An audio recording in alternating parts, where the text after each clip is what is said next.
Office of the Premier, Department of Education, and Department of Health as having failed to submit records on financial misconduct. The committee has written to the flagged department. Northwest Province has submitted consolidated presentation.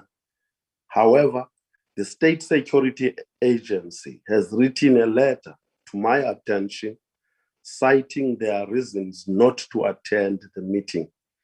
We can discuss the content of the letter at a later stage and clarify each other on the merits of their arguments. The committee has further extended the invitation to the Department of Public Service and Administration on the progress made regarding the establishment of the Technical Assistant Unit, its successes and failures.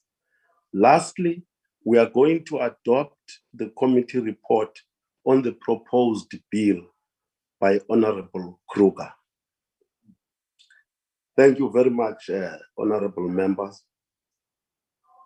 Mascole, can you fly to the agenda so that we go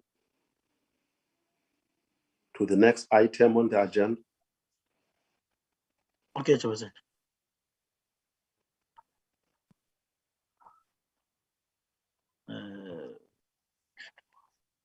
Agenda.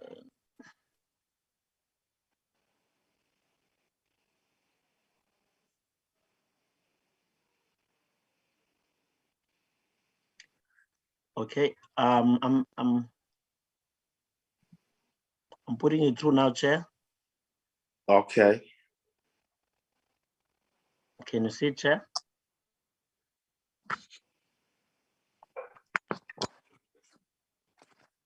Yes, I can see it. Oh, it's very small. Let me try to increase. Okay.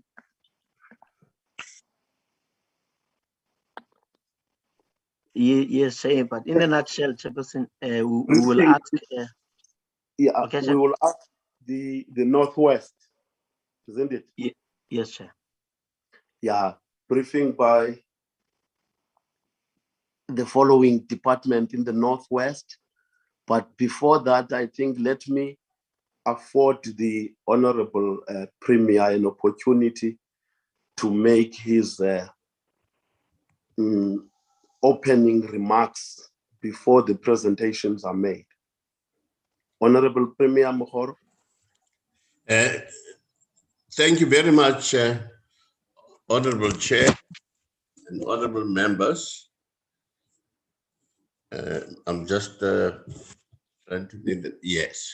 Thank you very much for the opportunity. Firstly, as a province, we are concerned about the extent of financial misconduct. We are committed to making sure that these are rooted out, as the misconduct cases that we have seen over the past years impact very strongly on our efforts to alleviate poverty. Honorable members would have seen over the past weeks, months, efforts by the law enforcement agencies, both at provincial as well as... Honorable Premier, can you hold a bit? I see that Honorable Lesoma has raised a hand. Can I check that hand from Honorable Lesoma? Good morning, Honorable Chair and colleagues and Honorable Premier. No, I'll step down, Chair. I'll wait for the opportunity because I missed it earlier on, not to disrupt the flow of the meeting. Thank you very much. Thank you. You may continue, Honorable Premier. Thank you very much, Honorable Chair. The recent gaps in terms of our compliance with regard to making the necessary submissions are highly regretted, and I think to this date we have made the necessary corrections, and as a result we will be in a position to report in respect of the three departments you mentioned, Honorable Chair. We certainly are concerned, particularly in respect of those departments where very huge amounts are involved and recovery has not really taken place to the extent that it should. But we continue to intensify our efforts, both in terms of recovery as well as in terms of the work that law enforcement agencies and consequence management are concerned. And at this point, let me, through your permission, Chairperson, call on the Director General to give the details of the report as required by the Portfolio Committee. Thank you, Honorable Chair. Thank you. You may take the floor, Director General. Thank you very much, Honorable Chair, honorable members, the Premier, and colleagues on the platform. Chair, I will request that the presentation be flagged on the screen, and it will be conducted by the Deputy Director General Buti Chuma on behalf of the three departments, as you've indicated, Chair. And I may as well, Chair, preface before he takes over with your permission, preface the presentation by apologizing that the three departments did not appear in the report of the Public Service Commission. That was largely because of some technical glitches between the officials, but the information has always been there. We must apologize for that. Chair, I may also indicate that after delivering the presentation to the Portfolio Committee, yesterday, the management contacted the Secretariat. Management contacted the Secretariat, Honorable Chair, just to check on the sufficiency of the information as received, having compared it with the letter that we received from the Secretariat of the committee. The letter basically, Honorable Chair, referred to financial misconduct only, but the discussion yesterday with the Secretariat indicated that we should include additional information with regard to the financial disclosures as well as the suspensions. And therefore, we had to quickly gather that information, which we have now deposited with the Secretariat this morning. We took the approach, Honorable Chair, that says better late than never. So there is supplementary information in addition to the presentation, which deals with matters of financial disclosure as well as suspensions within the province. With that having been said, Chair, may I hand over with your permission to the DDG to take us through the presentation. DDG Chuma. You may take the floor, DDG Chuma. Thank you very much. Good morning, Honorable Chair, Honorable members, Premier, Director General. The presentation is not yet on. I can't see it from my side. I may also have to push it from without having to see it from the screen. If it can be available from me on my gadget this side. Honorable Chair, the purpose of this presentation is to brief the Portfolio Committee on the Public Service and Administration on the financial misconduct cases for both 2019-20 and 2021 financial years with regard to the Department of Education, Department of Health, and Office of the Premier in the Northwest Province. The Department of Education had 5 cases of financial misconduct, 5 officials, and these cases are all at different levels of conclusion, with carrying a different amount of money in it. On the supplementary information, I will be taking the portfolio committee on the status of each and every case that involves a lot of money and that must be recovered, especially those cases where they either concluded. And what is it that the department is doing in relation to making sure that the government is able to recover on its cases? I'm not particularly sure, Chairperson, Honorable Chair, that I should be going through each and every individual, because the presentation as it was distributed, it is captured in the template that is provided for by the Public Service Commission. In the template, we identify the name of an individual, the rank that the person occupies, the gender, the salary level, the amount involved, and we also go further to indicate if the amount of money has been recovered or not, the sanction as it has been imposed, and the findings of the disciplinary inquiry if it has been concluded. In an event where cases are still ongoing, the template reflects on the outer part the comments and the reasons for no recoveries. When I deal with the supplementary, I will go deep into the Department of Education and explain further how far we are in terms of the identified officials who have transgressed the law. When we move to the Department of Health, the transgressors range from salary level to salary level 16. And all of these cases are also at different levels, including different amount of money involved. I will also be able to explain in details.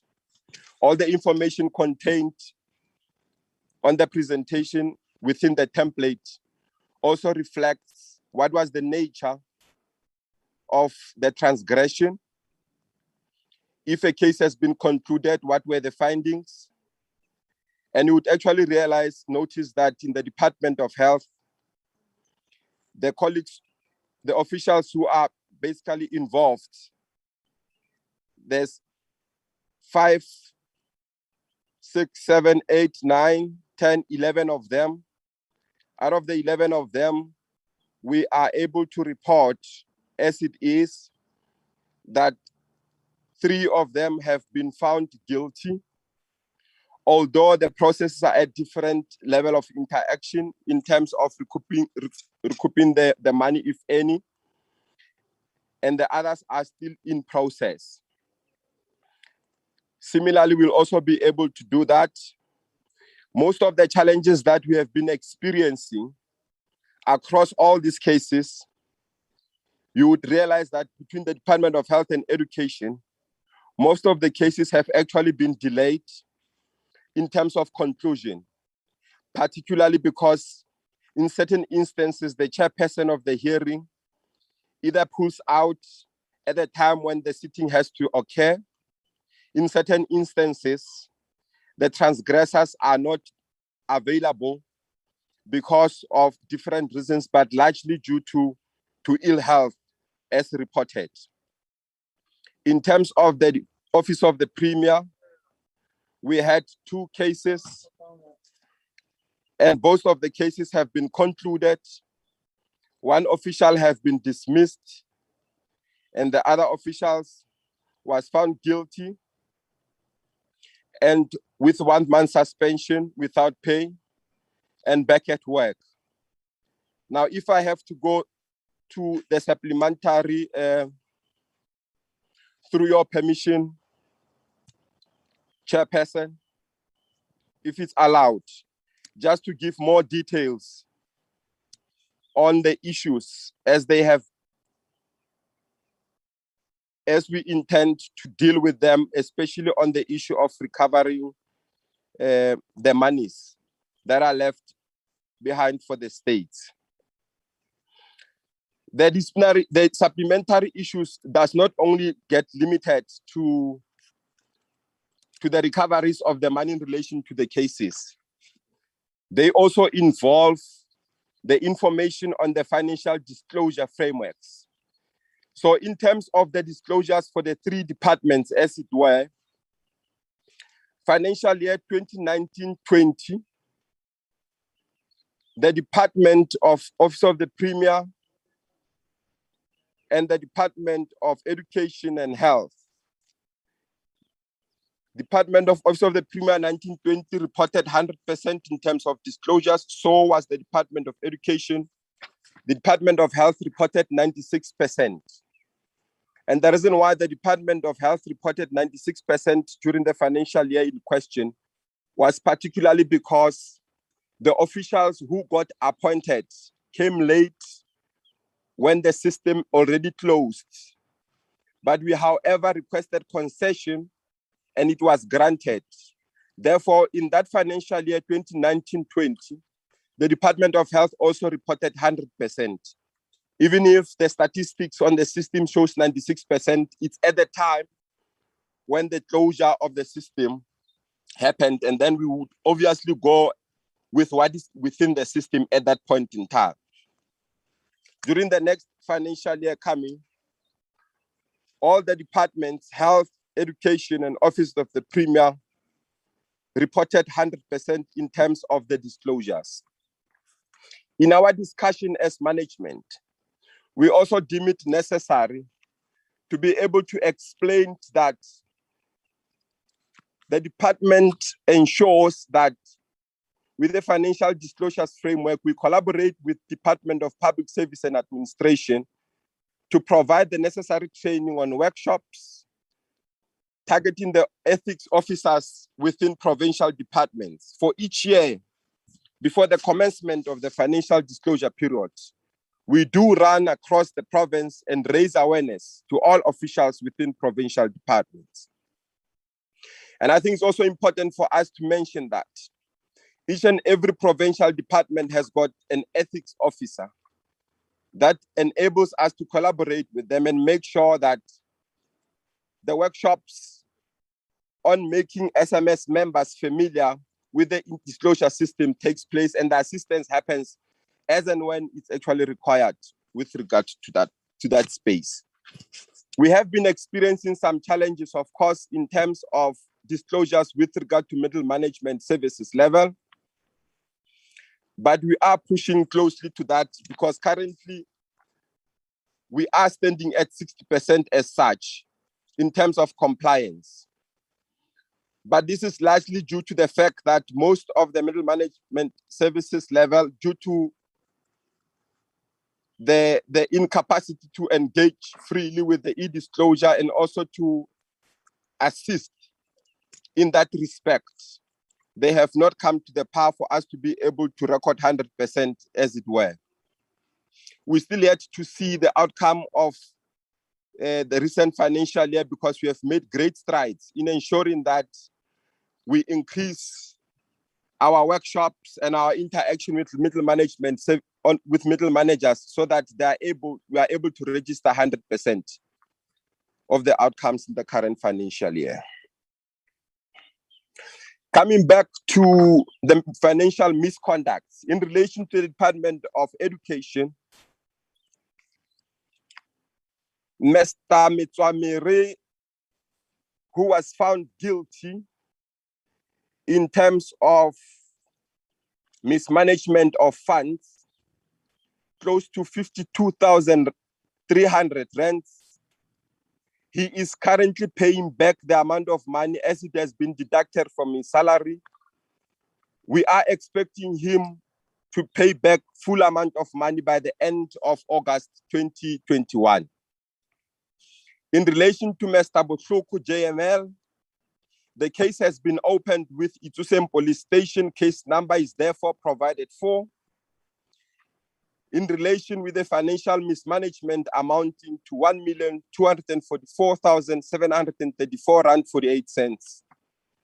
And Mr. Morobe JM, who is sitting as the principal as well, with a case of fraud and forgery amounting to 1,246,721,048 cents, is currently undergoing disciplinary processes.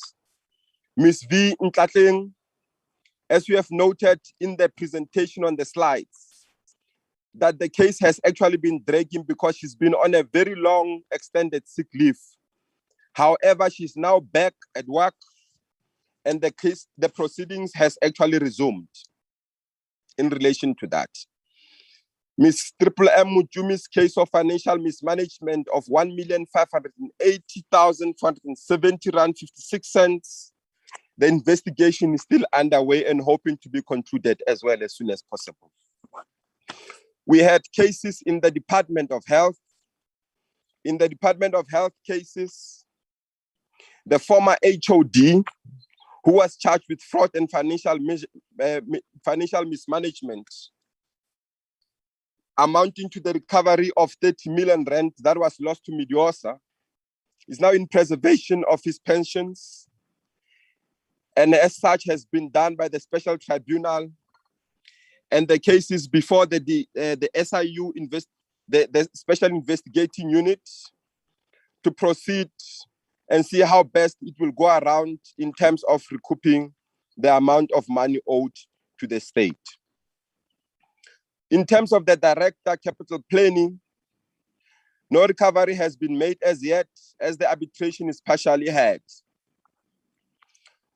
With regard to, because that matter is basically before the Public Health, Social Development and Sectoral Bargaining Council of Mr. Chobotlan, who's the director on capital planning.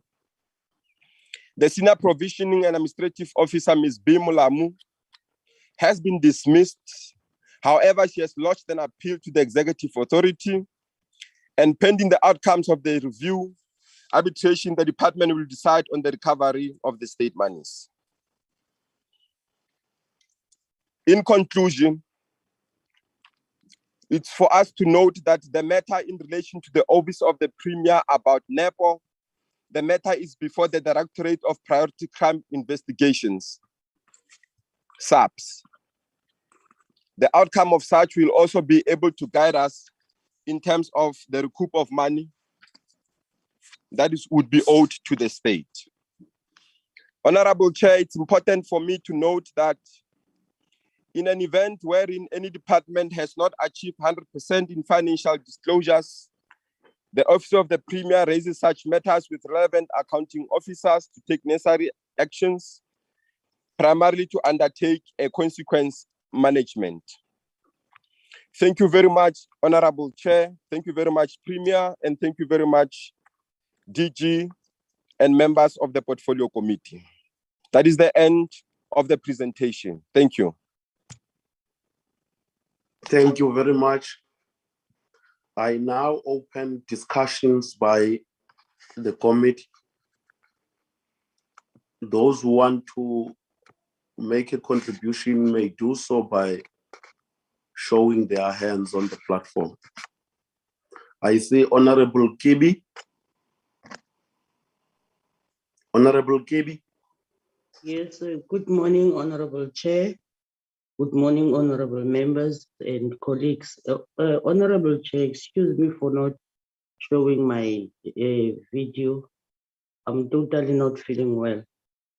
But I just want to hear from the presenter on the issue of health.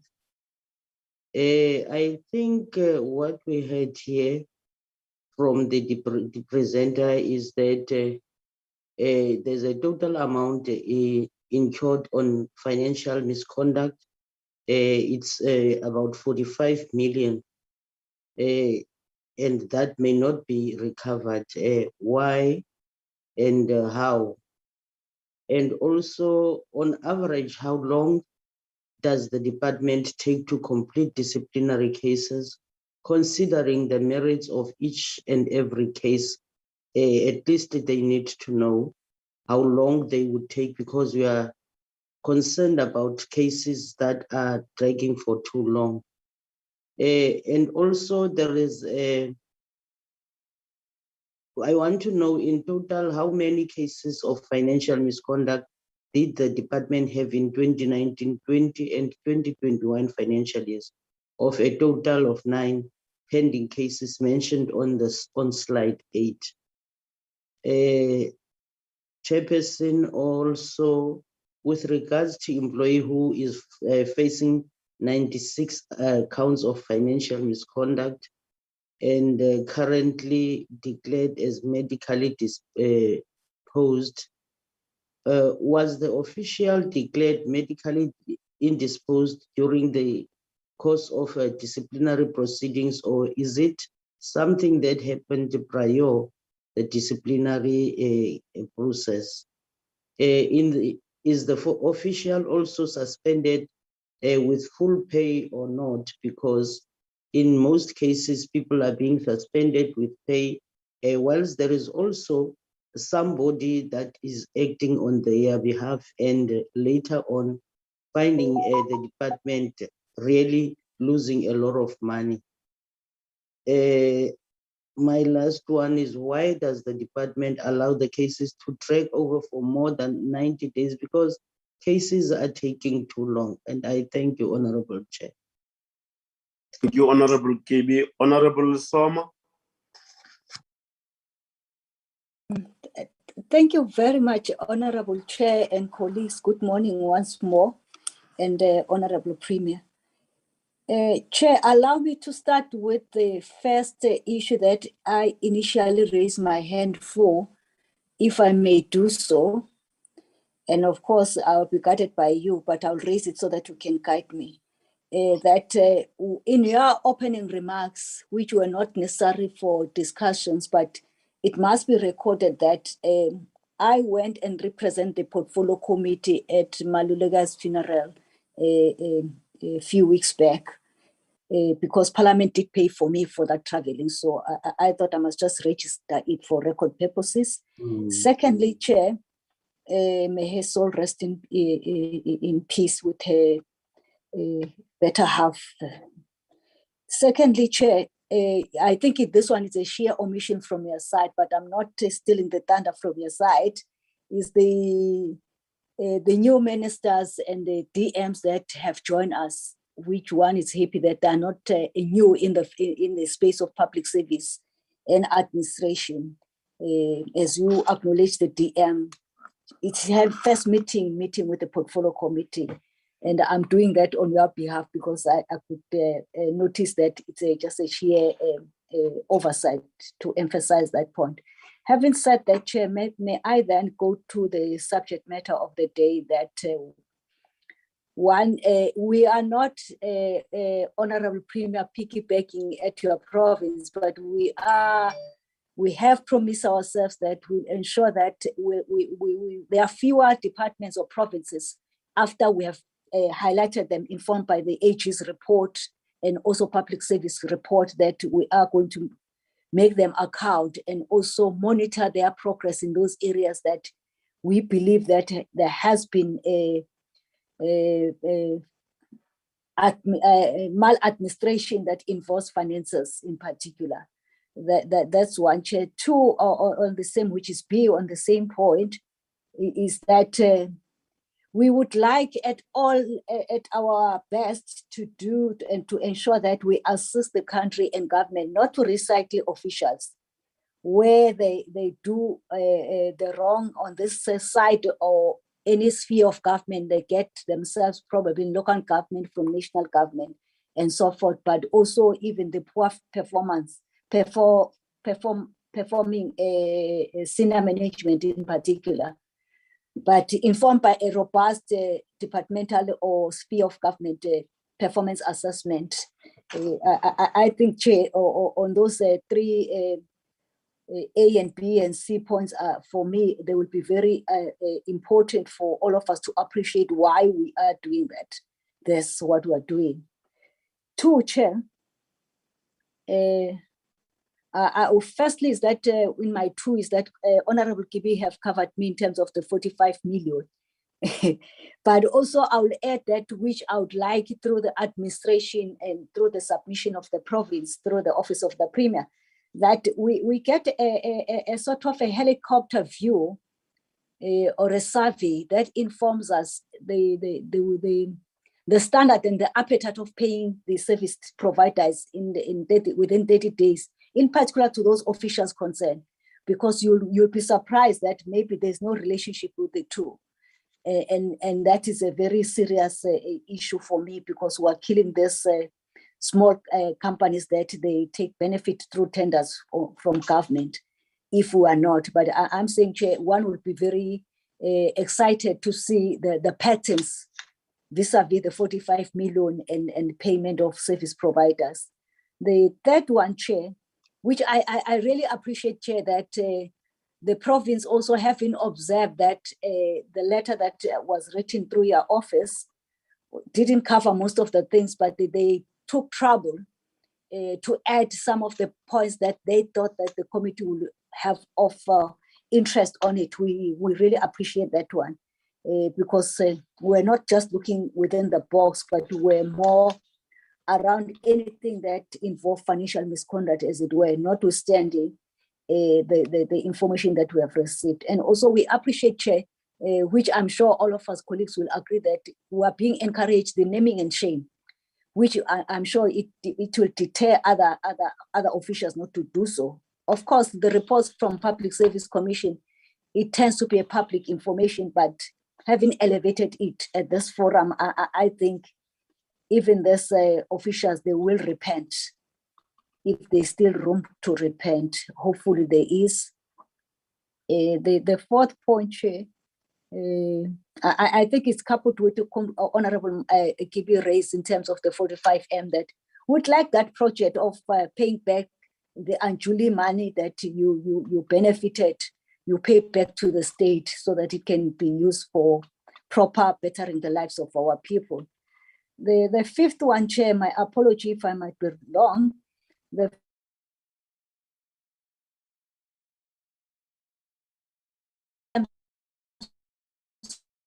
of the timeline tracking expenditure, as it were, because all of us were aware that the budget, there were budget cuts, but also there was a redirecting of funds to the COVID-19. But also, if there we have not closed the gaps that have a potential of encouraging officials to mismanage the public funds, as it were, Chair. Other than that, Chair, I think I'm happy. And of course, we are looking forward to say, are the systems now geared and oiled not to repeat or encourage the offenders to repeat themselves, even other officials to see a possibility that there's still a room to do any naughtiness, as it were, if I may use that lightweight, Chair. Other than that, Chair, thank you very much. And we're looking forward to meeting other departments and the progress in some of the issues that we would have raised, Chair. Thanks so much for the opportunity. Thank you, Honorable Soma. Can I now invite Honorable McGlue?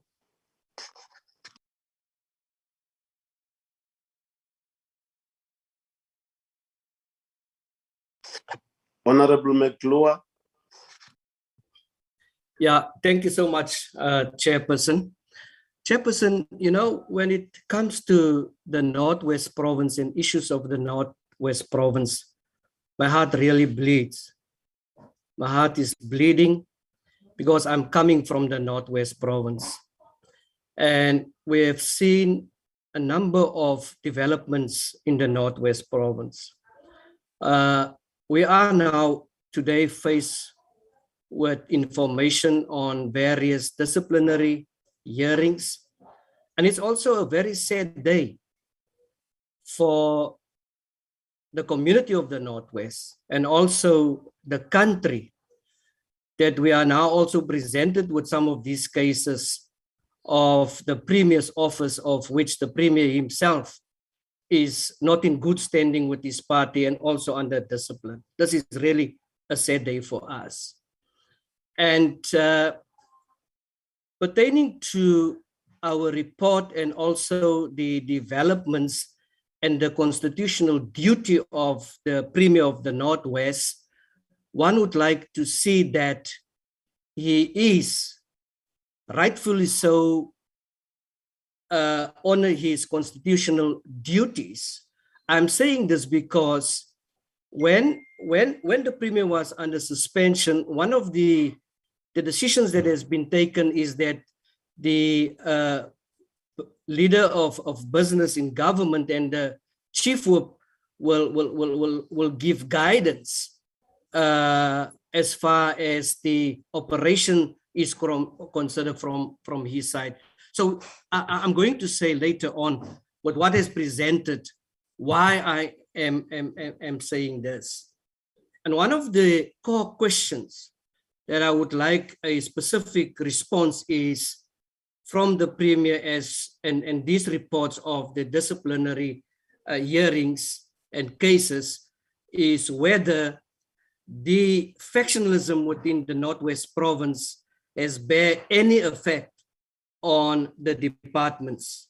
Safe to say that the Premier has been sent there to deal with the issues, and it has not happened. Within the Department of Health, there was for quite a number of time an absenteeism of the chairperson. There were no chairperson. We are also aware it was a level 5 lockdown. There were actually a break when it comes to the Department of Health. But my problem here is, Chairperson, and I am in possession of a document that I really would like to send to you as the Chairperson, and for us to consider with other departments and other provinces to deal the same. And likewise, when the Premier's department appear before us, we should also ask the portfolio committee to sit in.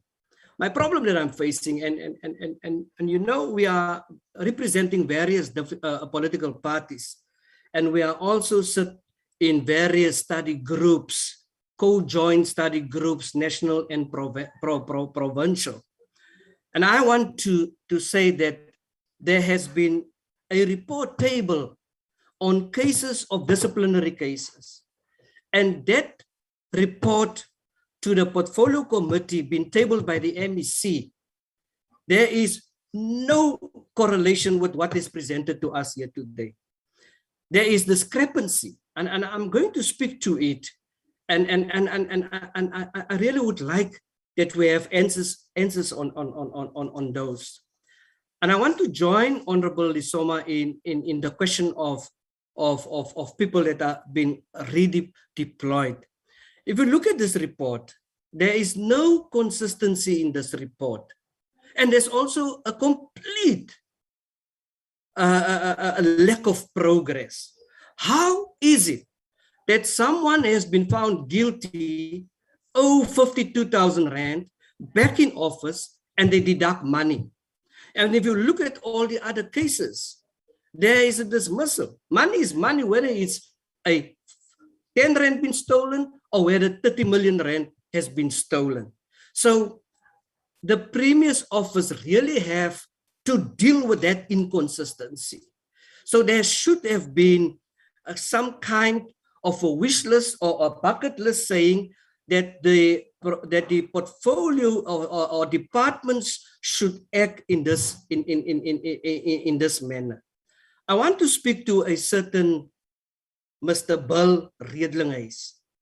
The report submitted in November 2020 was that there was a disciplinary action against this Redlinghuys individual. And also, he's been redeployed. He's within the very same department.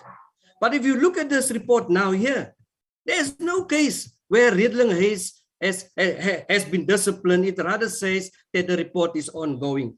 So to a certain extent, someone has mispresented a report to the Premier's office or to the portfolio committee or towards Parliament. So when it comes to this relocation of cadres within the organization, it is difficult and it creates more and more problem for us to deal with this. So I think this is an issue that we need clarity on when it comes to the regionalized issue and also as far as that case is concerned. I want to go to the Department of Health, to Lekalaka's case. At the time, I was a member of the Northwest Provincial Legislature. And we sat for the whole day up until the next morning, 4, 5 o'clock in the morning. We call in the police, the former chairperson of SCOPA, Matlakeng. We call in the police. There's a case on this. Why is it that there is no reporting from the Premier's office as far as Lekalaka's case is concerned? Why is it? And I'm not too sure whether this Setswa Bang is also the spokesperson of the previous Premier. There's no criminal case. And again, I want to refer to the redeployment and the factionalism within the organization that is to the detrimental of this province. How is it that this department did not have the decency to go to the police and open a case? And how is it that this department is, the financial department is getting it right, which is direct under the Premier? Why is it that they are getting it right to get someone in to say, pay off? I mean, it is such a serious offense. So I would really ask for indulgence, Chairperson. I'm very happy to send that report. I'm very happy. There are cases on one day, and just a second, I just want to get it, on one day, whereby a marathon of individuals has been suspended in the Department of Health. It does not surface here. The manager of the pharmaceutical services, the chief director of tertiary specialized hospitals, the deputy director of pharmaceutical service, as well as the director of capital planning. All of them, there's hearings. It is not in front of us. So when it comes to study groups, when it comes to that correlation between various parties in various spheres of government, it happened under the DA. And that's why I'm coming with this information, and I am happy to send it to us as a collective to have a revisit of what is being tabled in front of us. Because what has been tabled in front of the portfolio committee at the time is not the same that has been tabled in front of us now. Thank you, Chairperson. Thank you. Honorable Maloman.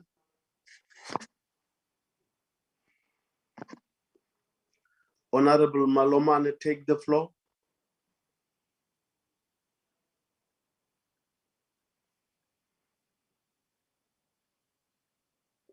Chair, she did indicate, my apology not to raise my hand, she did indicate to me that she will be driving. It's just that I didn't make that apology, but we might be losing her. Thank you very much.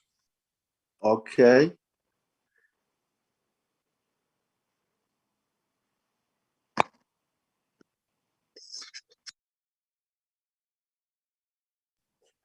So she's not in at the moment because of the network problems. Yes, Honorable Chair.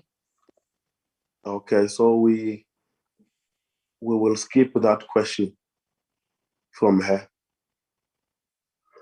Let me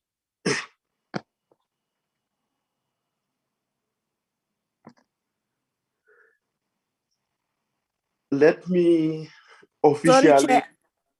Okay. Sorry, Chair, my hand was up. Maybe this IT things is not reflecting on your side, but I did use the guide.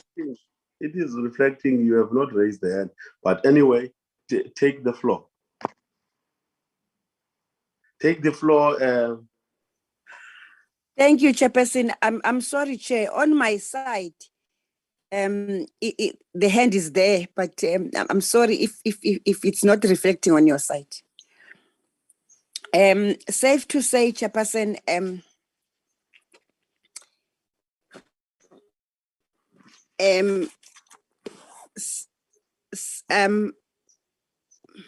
What's going on here?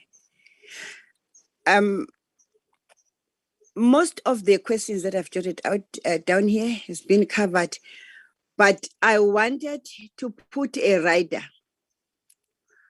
on the recouping to say, why are we stuck with recouping? When does a person that has misappropriated a government fund fired? Why are we stuck with recouping? Maybe is there a guide or a policy that says we only recoup? Or do we have maybe the measurements to say from so much to so much we recoup, but over this, it's then you are then fired?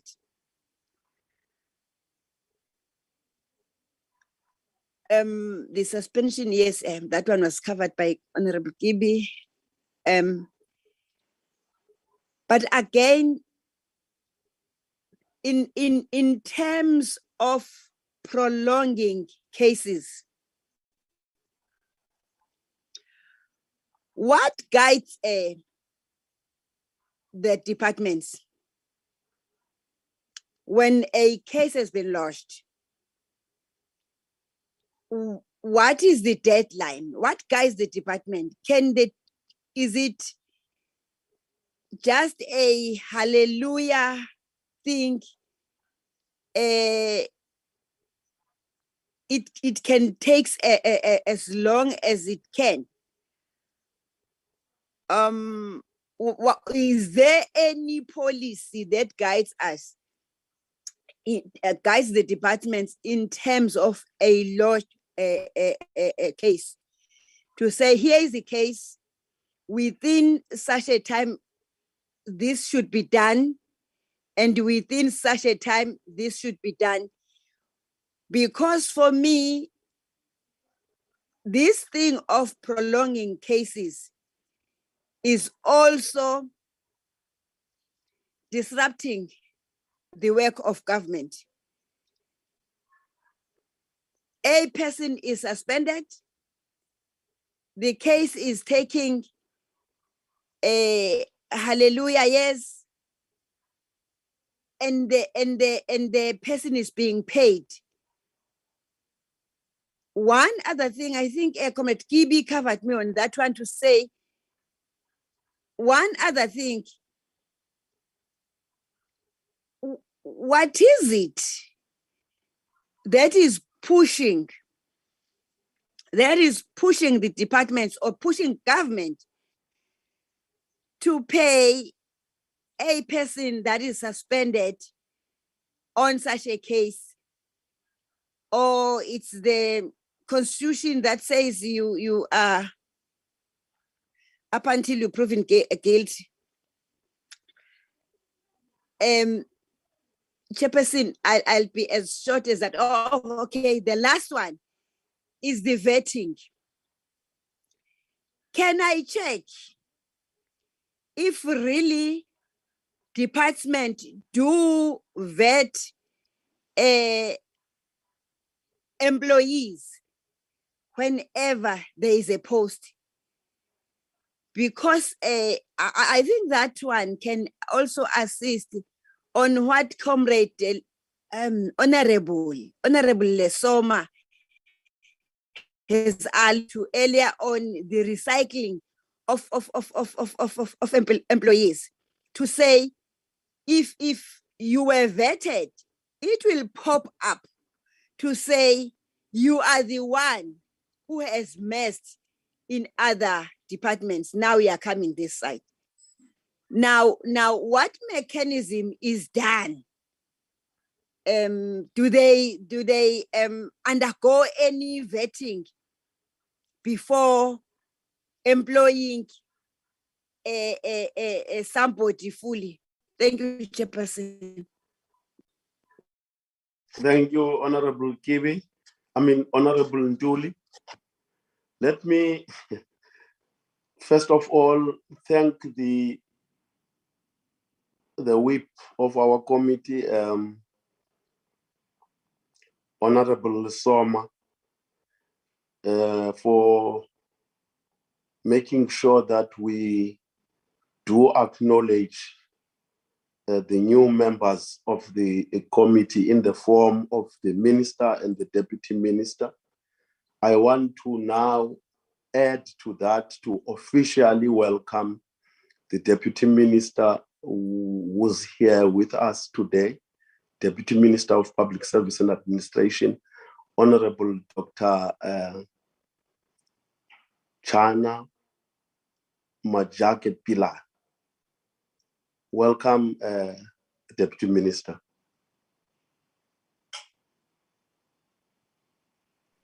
Thank you, Chairperson. Bilani Majake. Yeah, Bilani Majake, sorry. I twisted your names.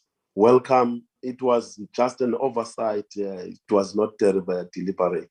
But I want to once again thank Honorable Soma to make sure that we do that officially. Thank you very much. Welcome. Thanks, and good morning to all members on the platform. Morning, DM. Morning. Morning. Can I now allow the Premier to respond to all the questions raised by honorable members?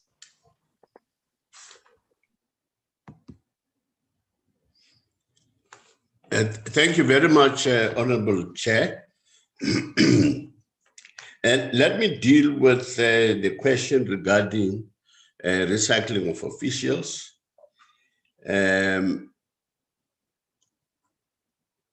Certainly, it is something that we do our utmost to ensure that this does not happen. Admittedly, it has happened in the past.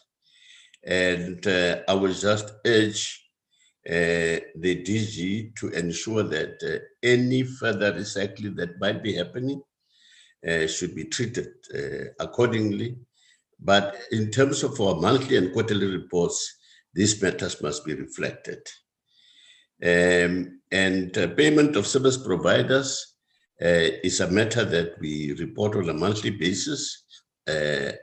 And whereas the national policy is 30 days, over the years, we have tended to make it less number of days than 30. And on the whole, I think our performance has been good. Reduction of funds, I would not be able to respond in the details that may be required, but I think it is common cause that as a result of the outbreak of COVID in the past year, we have had two, in an unprecedented fashion, two budget adjustments. And the results thereof, I think, will be reflected in the audit report that is currently, the audit process is currently underway, as honorable members have actually completed, as far as I know, so that when the audit report comes out, that is the audit report of 2020-2021. With regard to matters of party discipline in respect of the Premier, I would request with the greatest respect that those matters are sub judice and they should be best handled at party level.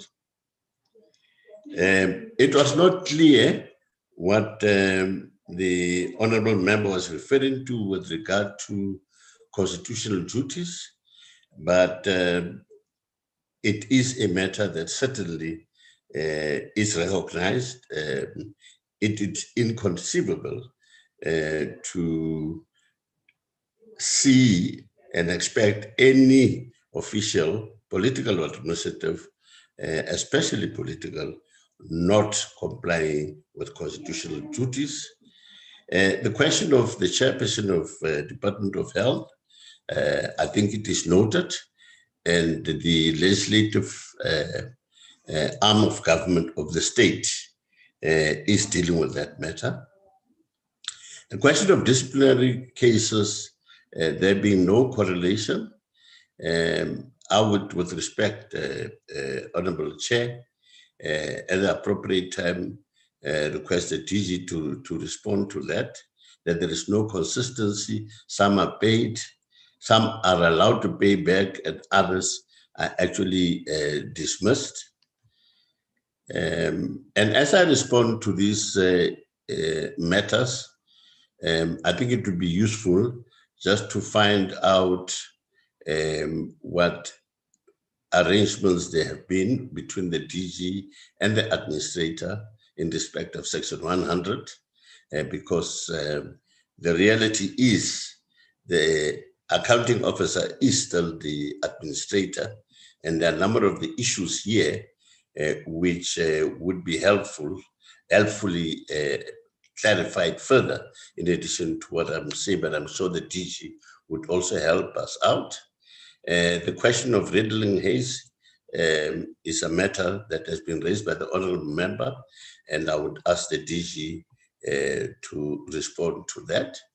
The matter of Dr. Legality, I think it is common cause, and we do report on that the necessary actions have been taken, that he was charged with fraud and financial mismanagement, a measure to recover the 30 million lost to Mediosa, was a preservation of his pensions, and such has been done by the specialized tribunal. Summonses were issued to recover these monies. From deliberations by the Department of Health with the SIU, investigations must proceed to see what other assets apart from pension may be realized for additional recovery of the lost state funds. With regard to Mr. Sechombu, he was subjected to a disciplinary process which extended over a period of about 3 years, and at the end, he was found not guilty, and consequently, he has returned back to work. Honorable Chair, with your permission, I would request the DG to respond to the point made by the honorable member about a marathon of managers suspended in the Department of Health. The DG will also explain in more detail about why we are stuck with recouping. I think it is a matter raised by Honorable Malumani.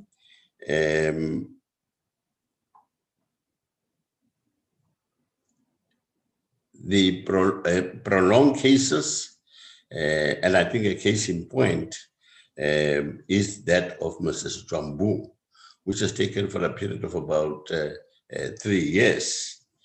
And incidentally, the case of another senior official who was similarly charged around the ICT matters did conclude, and he was dismissed.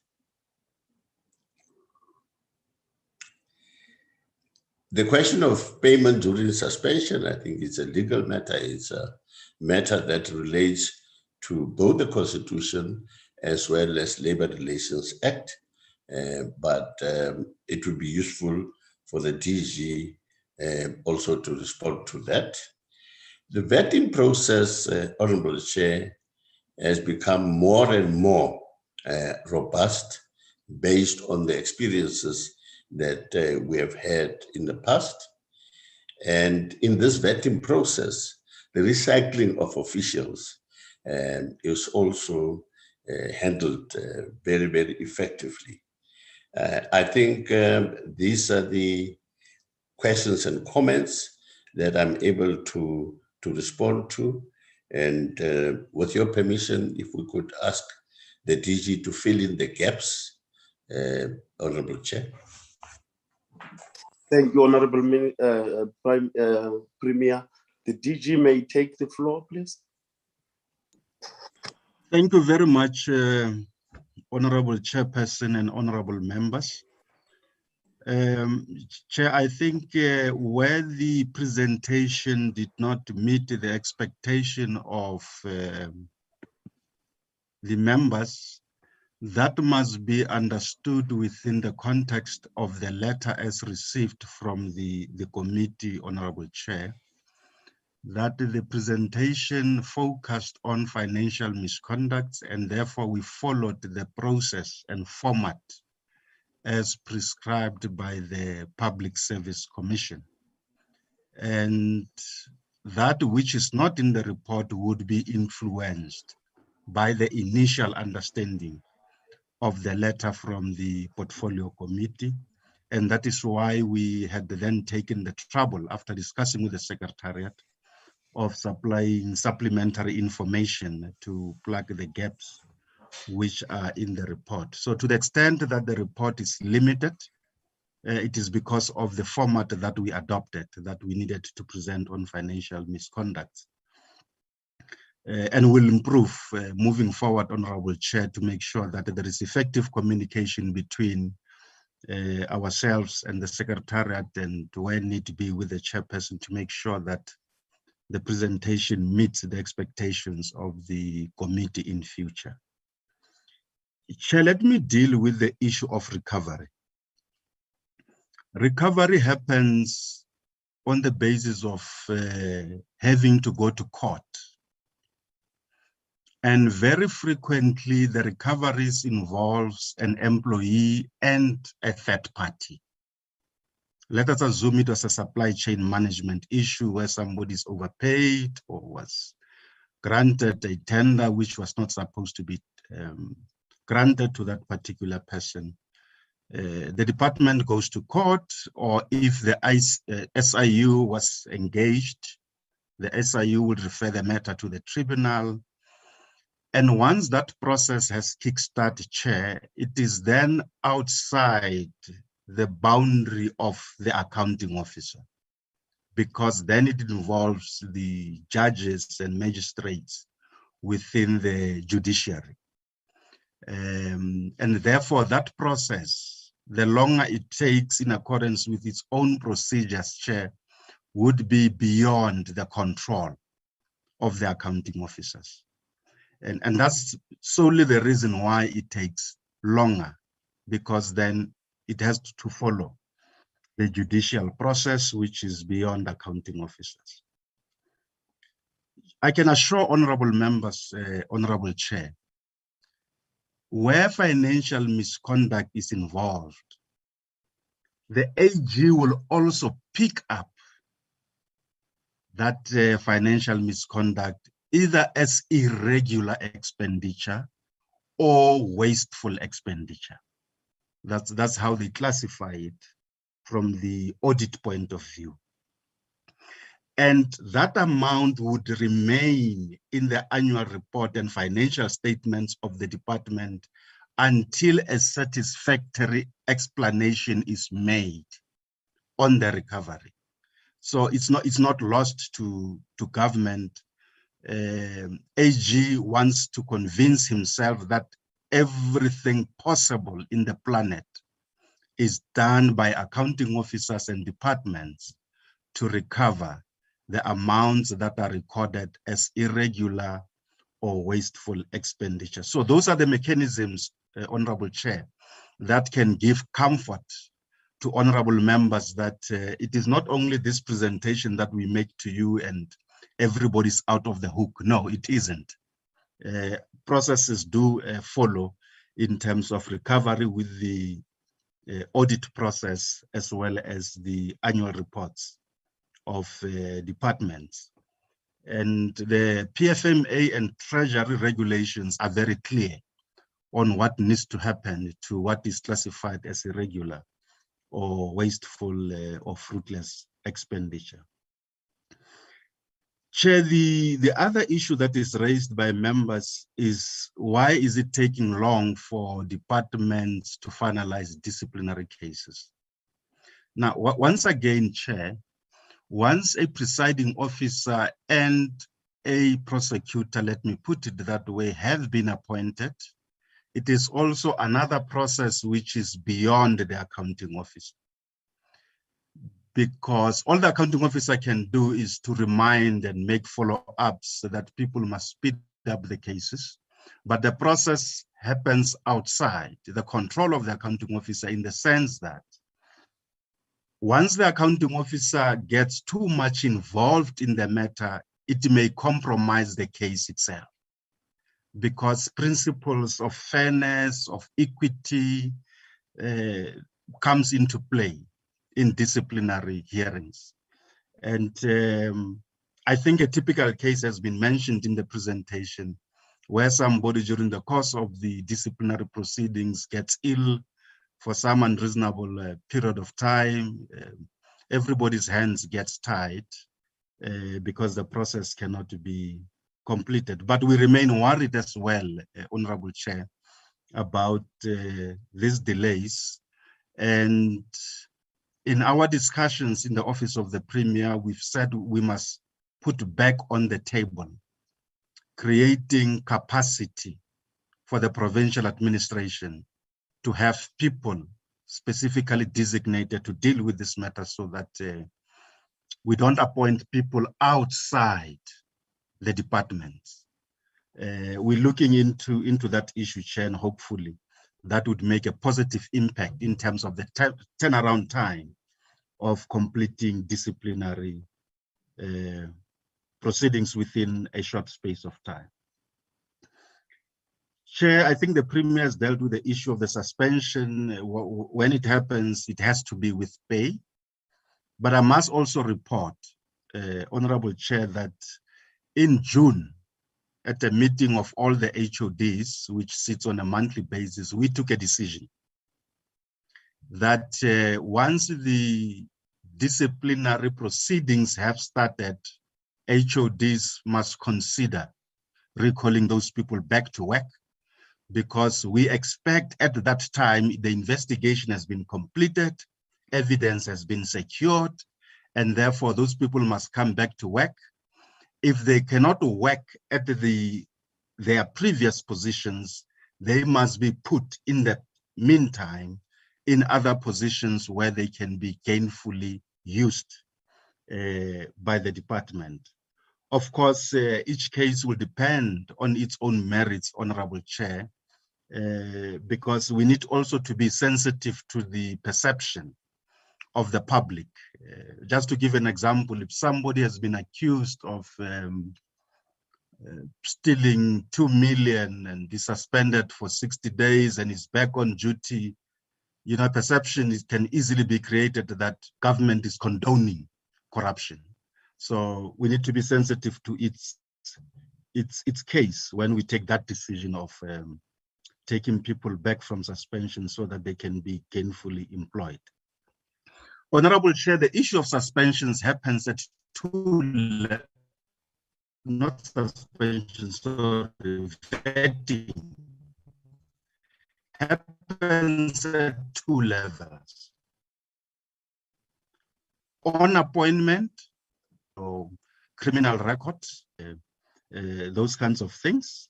And once it comes positive, only then can you be appointed.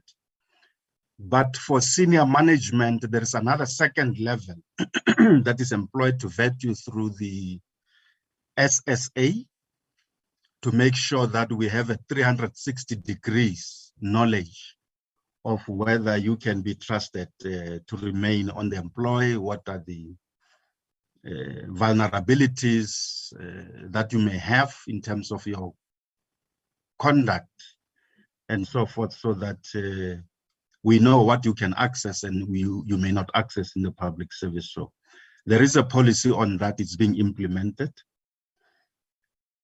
Chair, the other issue was the payment of service providers within 30 days.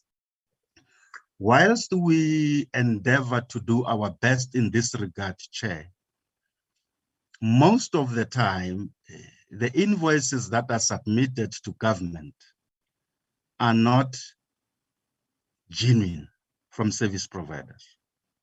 Whilst you may have a contract that is being implemented and payments are happening at various stages, sometimes service providers want to take chances and claim what is not due to them. What then frequently happens is that a dispute arises between the service provider and the department. And therefore, once a dispute arises, we can't count the 30 days. 30 days is counted only from the day in which the invoice is certified to be correct and in accordance with the contract. So we try our level best that where a valid and certified invoice is received, it's paid within 30 days. But there are those that would be longer than what is required. Chair, I think the other issues that were raised I would leave it to the DDGs to fill the gaps in the specific matters.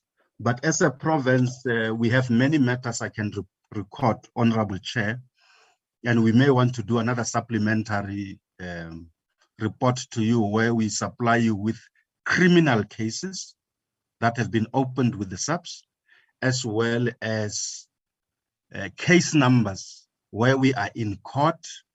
Just to give an example, Honorable Chair, the matter in the office of the Premier of another chief director there who's been dismissed, we went to court, we terminated the contract through the High Court, we got an order.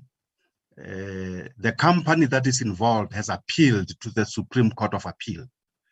And we're waiting for the outcome in relation to that matter. So we do follow-ups on these matters, but like I said, our presentation was limited because of how the request came, and therefore we did not provide some of these issues, but we may cover all of those with a supplementary report indicating the case numbers and at what stage is each matter in terms of the recoveries, because in any event, Honorable Chair, in terms of the PFMA and the Treasury regulations, we are obliged to recover government money spent when it was not due. Thanks. With your permission, Honorable Chair, I would request that the DDG fill up the gaps of what I may have left out. Thank you very much, Chair. Thank you. DDG, you may take the floor. Thank you very much, Honorable Chair, Premier, and the DG, and honorable members of the committee. In terms of my notes, Honorable Chair, I believe that the responses as received have covered my notes as I have listened to the questions by both the Premier and the DG. Thank you very much. Thank you. That concludes the item on the Premier of Northwest. Can the next item is the report of the Public Service and Administration, presentation rather. Can I now invite the Deputy Minister of Public Service and Administration to make her opening remarks before the presentation is made? The floor is yours, Deputy Minister. Thank you, Chairperson. It actually gives me a great pleasure to become part of this team again that I've been part of in the past, and to continue to appreciate the work that the committee is actually doing.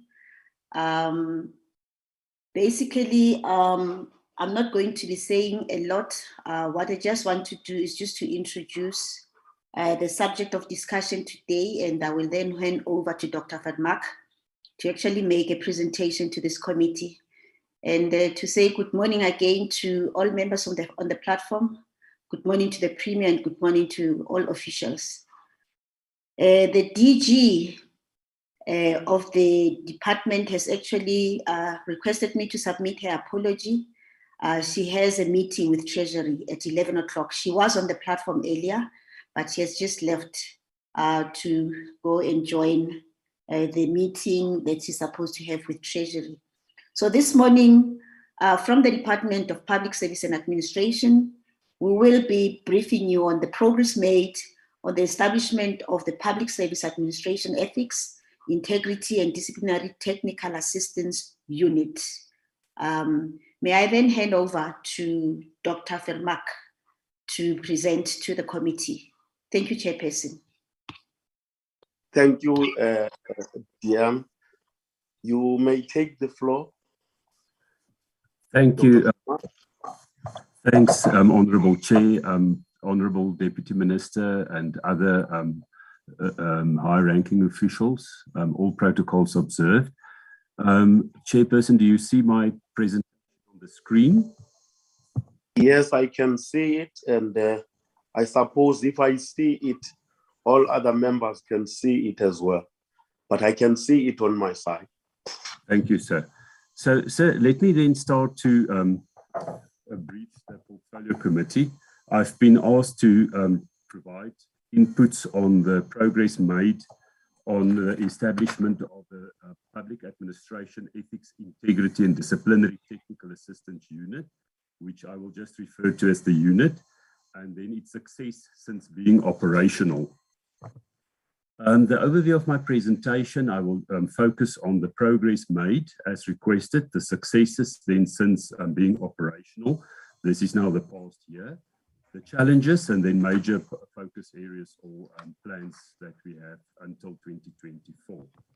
Now, Chair, just to bring the Portfolio Committee into the picture, the Public Administration Management Act in 2014 made provision for the establishment of this unit, but the Public Administration Management Act was not, it did not come into effect because there was no regulations adopted, and that was the prerequisite for the Act to become effective. So it's only on the 18th of March 2019 that the President issued a proclamation to establish this unit, and then it became effective from the 1st of April 2019. Now, in terms of the Public Administration Act, it has very clear functions, and briefly, it's the technical assistance and support to be rendered, norms and standards to be created, especially around ethics, integrity, conduct, and discipline, to build capacity, especially on discipline proceedings into misconduct, then to strengthen government oversight, to promote and enhance good ethics and integrity, and also to cooperate with other institutions. Now, as you will see here, there is no mandate to do any investigations, but through the cooperation with other investigations, there is scope to actually assist with investigations then that is required. And also maybe just to mention that in terms of the Protected Disclosures Act, the regulations to that, this unit is one of the entities that a protected disclosure can be made to. Now, to look at the establishment of the unit, as indicated in 2014, the PAMA became ceded to, but not already in effect. So from 2014 to 2019, the focus of the then Chief Directorate Ethics and Integrity Management was to establish anti-corruption and ethics policies. And that is mainly policies on gifts, other unit of work, conducting business with the state, establishing of ethics infrastructures, whistleblowing, and the conducting of lifestyle audits. And that was established in 2016 with a revised public... Can you hold a bit, Dr. Vermaak? Yes, sir. Can you hold a bit? I don't want to keep the Premier and his delegation for too long. Honorable Premier of Northwest, if you are free to leave if you wish to leave the platform, because Thank you very much. We are through with you now. Thank you very much. Thank you. You can come back again, Dr. Vermaak. Thank you, Chair. So the focus in that area was, in that period, was to get the ethics and anti-corruption policies in place through the public service regulations that were revised in 2016. And in that time, also the DPSA and the Canadian government concluded a strengthening of ethics and integrity project, which it was agreed that they will provide technical assistance and only technical assistance to the DPSA when establishing this unit. So if we look at the establishing phase when it was now proclaimed in April 2019 to March 2020, Mr. Robert McBride was appointed on contract to establish this new unit. And the immediate focus was to integrate the Chief Directorate Ethics and Integrity Management with the Directorate of Discipline Management, so that it forms the new unit, and it also has a focus on discipline. Then also to develop a strategy which in main focused on addressing the issue of corruption in the public service, but also the second focus to strengthen departments so that, and that is through the ethics committees and the ethics officers, so that there's a bigger impact when fighting corruption. Then also to adopt the work plans that's aligned to the strategy, to integrate the budgets, and to reorient the personnel. Now, in March 2020, the unit was formally established, and as that was now through the macro restructuring process of the DPSA. And it was agreed then that the unit will be incubated within the DPSA. 2 directors were officially appointed in March 2020. The head of the unit was appointed in October 2020, and by January 2021, this is now this year, the last employees who were formerly under the 2 directorates were now received letters of appointment to the unit. And then also the 2 vacant director positions were advertised, and we appointed a director for monitoring and evaluation, and shortlisting is currently underway for the Director Discipline Management post. This is also re-advertisement. And then just to give you a sense of the budget that we have in 2020, our budget is 8.8 million, of which 90% is for the e-disclosure system, which is also the backbone of our lifestyle audit system. Sorry, Dr. Vermaak, can you hold a bit? I see Honorable Soma's hand is up. Excuse me for that. Can you hold? No, Honorable Chair, it's an earlier hand. I will use the opportunity when we engage. Thank you very much, Honorable Chair, for that. Thanks. Vermaak, you may continue. Thank you, Honorable Chair. So on this slide, you will see the organogram of the unit. It consists of 3 directorates, where the first one focuses on norms and standards, the second one on monitoring and evaluation, and the last one on discipline management. You will see that we are 10 people in total, 6 male and 4 females. And in terms of senior management, 2 males and 1 female. Then you will also see in terms of the Public Administration Management Act, the specific functions that I've mentioned, and I also include here, indicated here under the different directorates, the specific functions that the director there will be responsible for.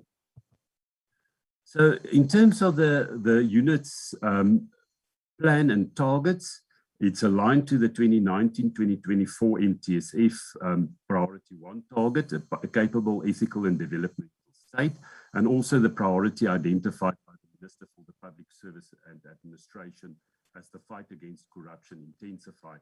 Now, I've indicated that the strategy in the beginning is to look at the corruption and the involvement of public service employees in corruption, and then secondly, to strengthen the departments in the fight against corruption. And that is reflected in the targets that we've included for the unit under the NTSF and the Ministerial Targets.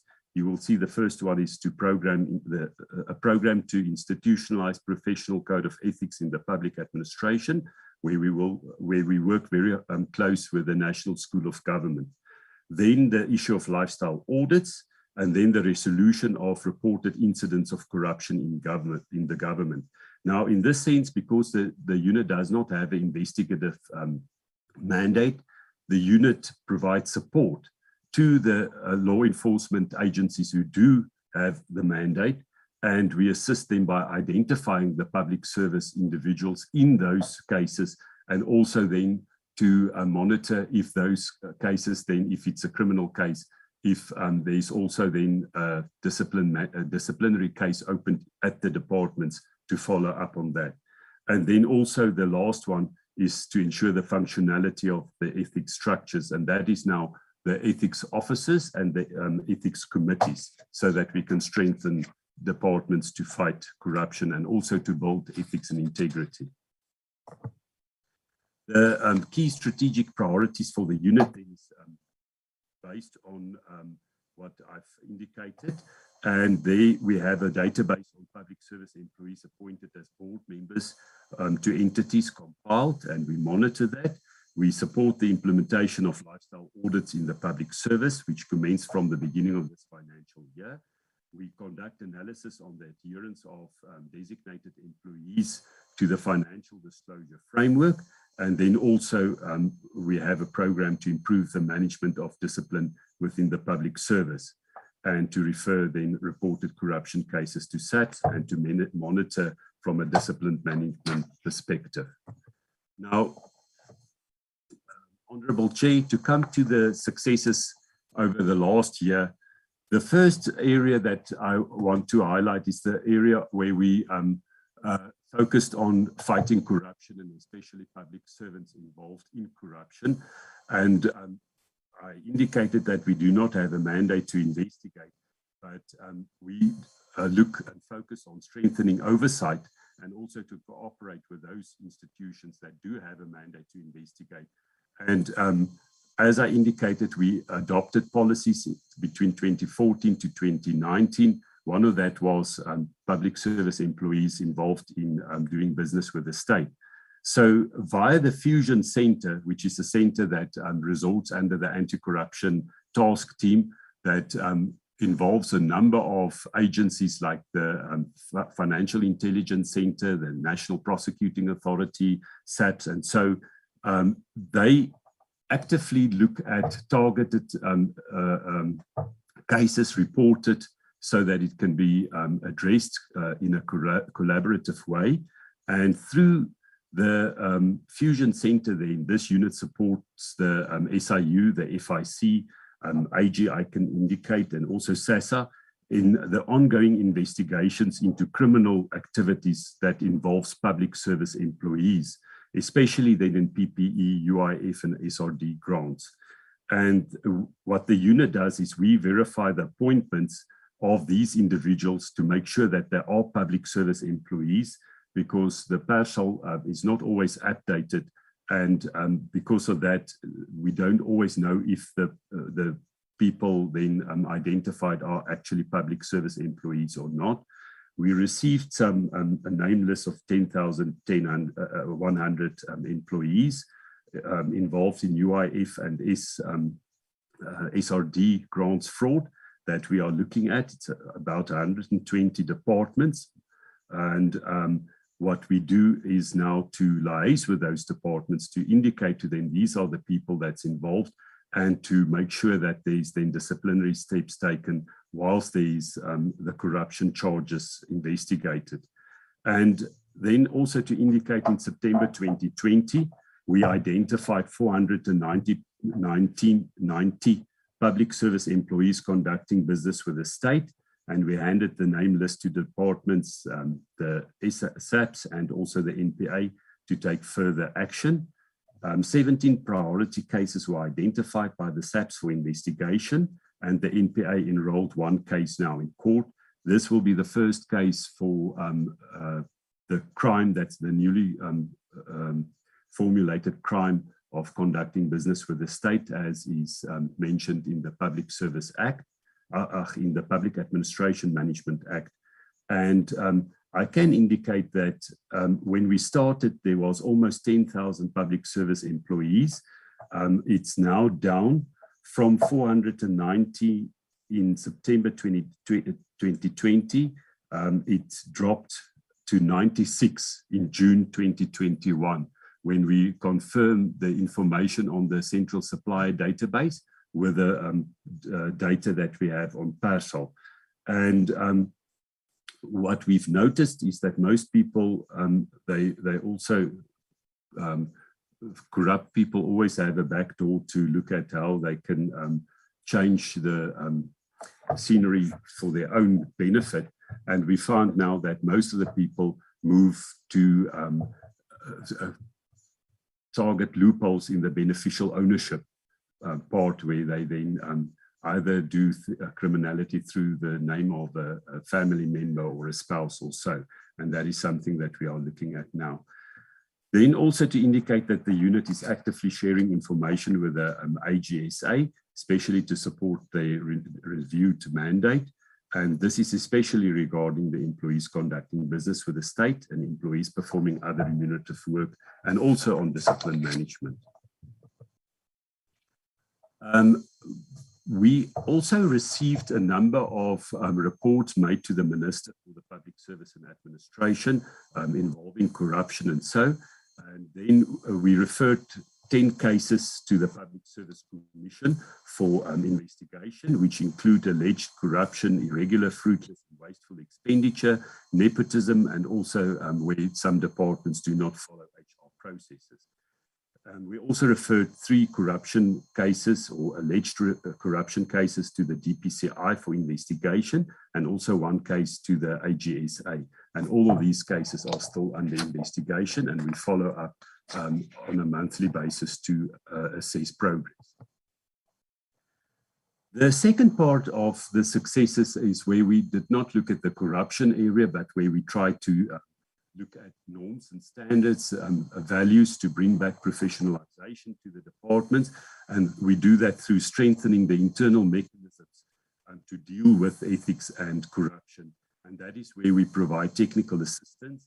We set norms and standards, we do capacity building, and also monitoring and evaluation. So the first part on technical assistance is where we developed a number of guides to guide the public, to guide the departments, and especially the ethics officers, to be more capable to do the work that will impact on fighting corruption, but also on building an ethical environment.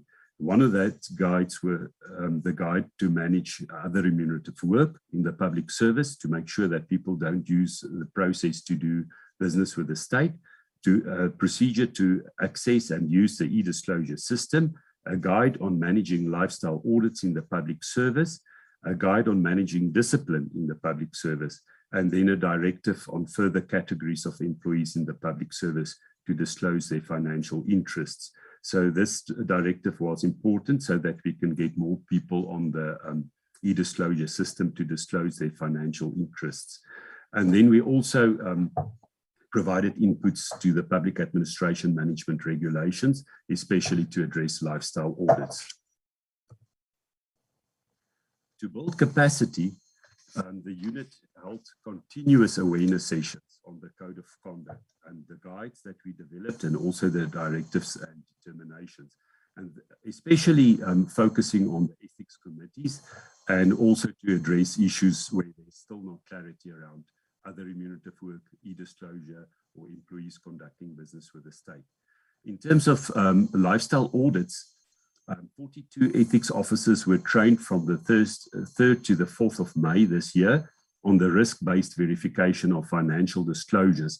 And that is the first part of lifestyle audits, which is lifestyle reviews, where the ethics officer must actually verify very deeply the financial disclosures disclosed by officials. And this training was done with the assistance of the United Nations Office of Drugs and Crime and the World Bank. In July 2021, we had awareness sessions that we conducted on the guide to implement lifestyle audits with all provinces, and also the identified crucial national departments and components. Then, with the support of co-author Sojama, an implementing agent for the government of Canada under the Strengthening of Ethics and Integrity project, the unit is now finalizing online courses so that we can enable ethics officers and also departmental investigators to conduct lifestyle audits and lifestyle investigations as part of the lifestyle audit process. And it's a range of courses that will form one training activity, where the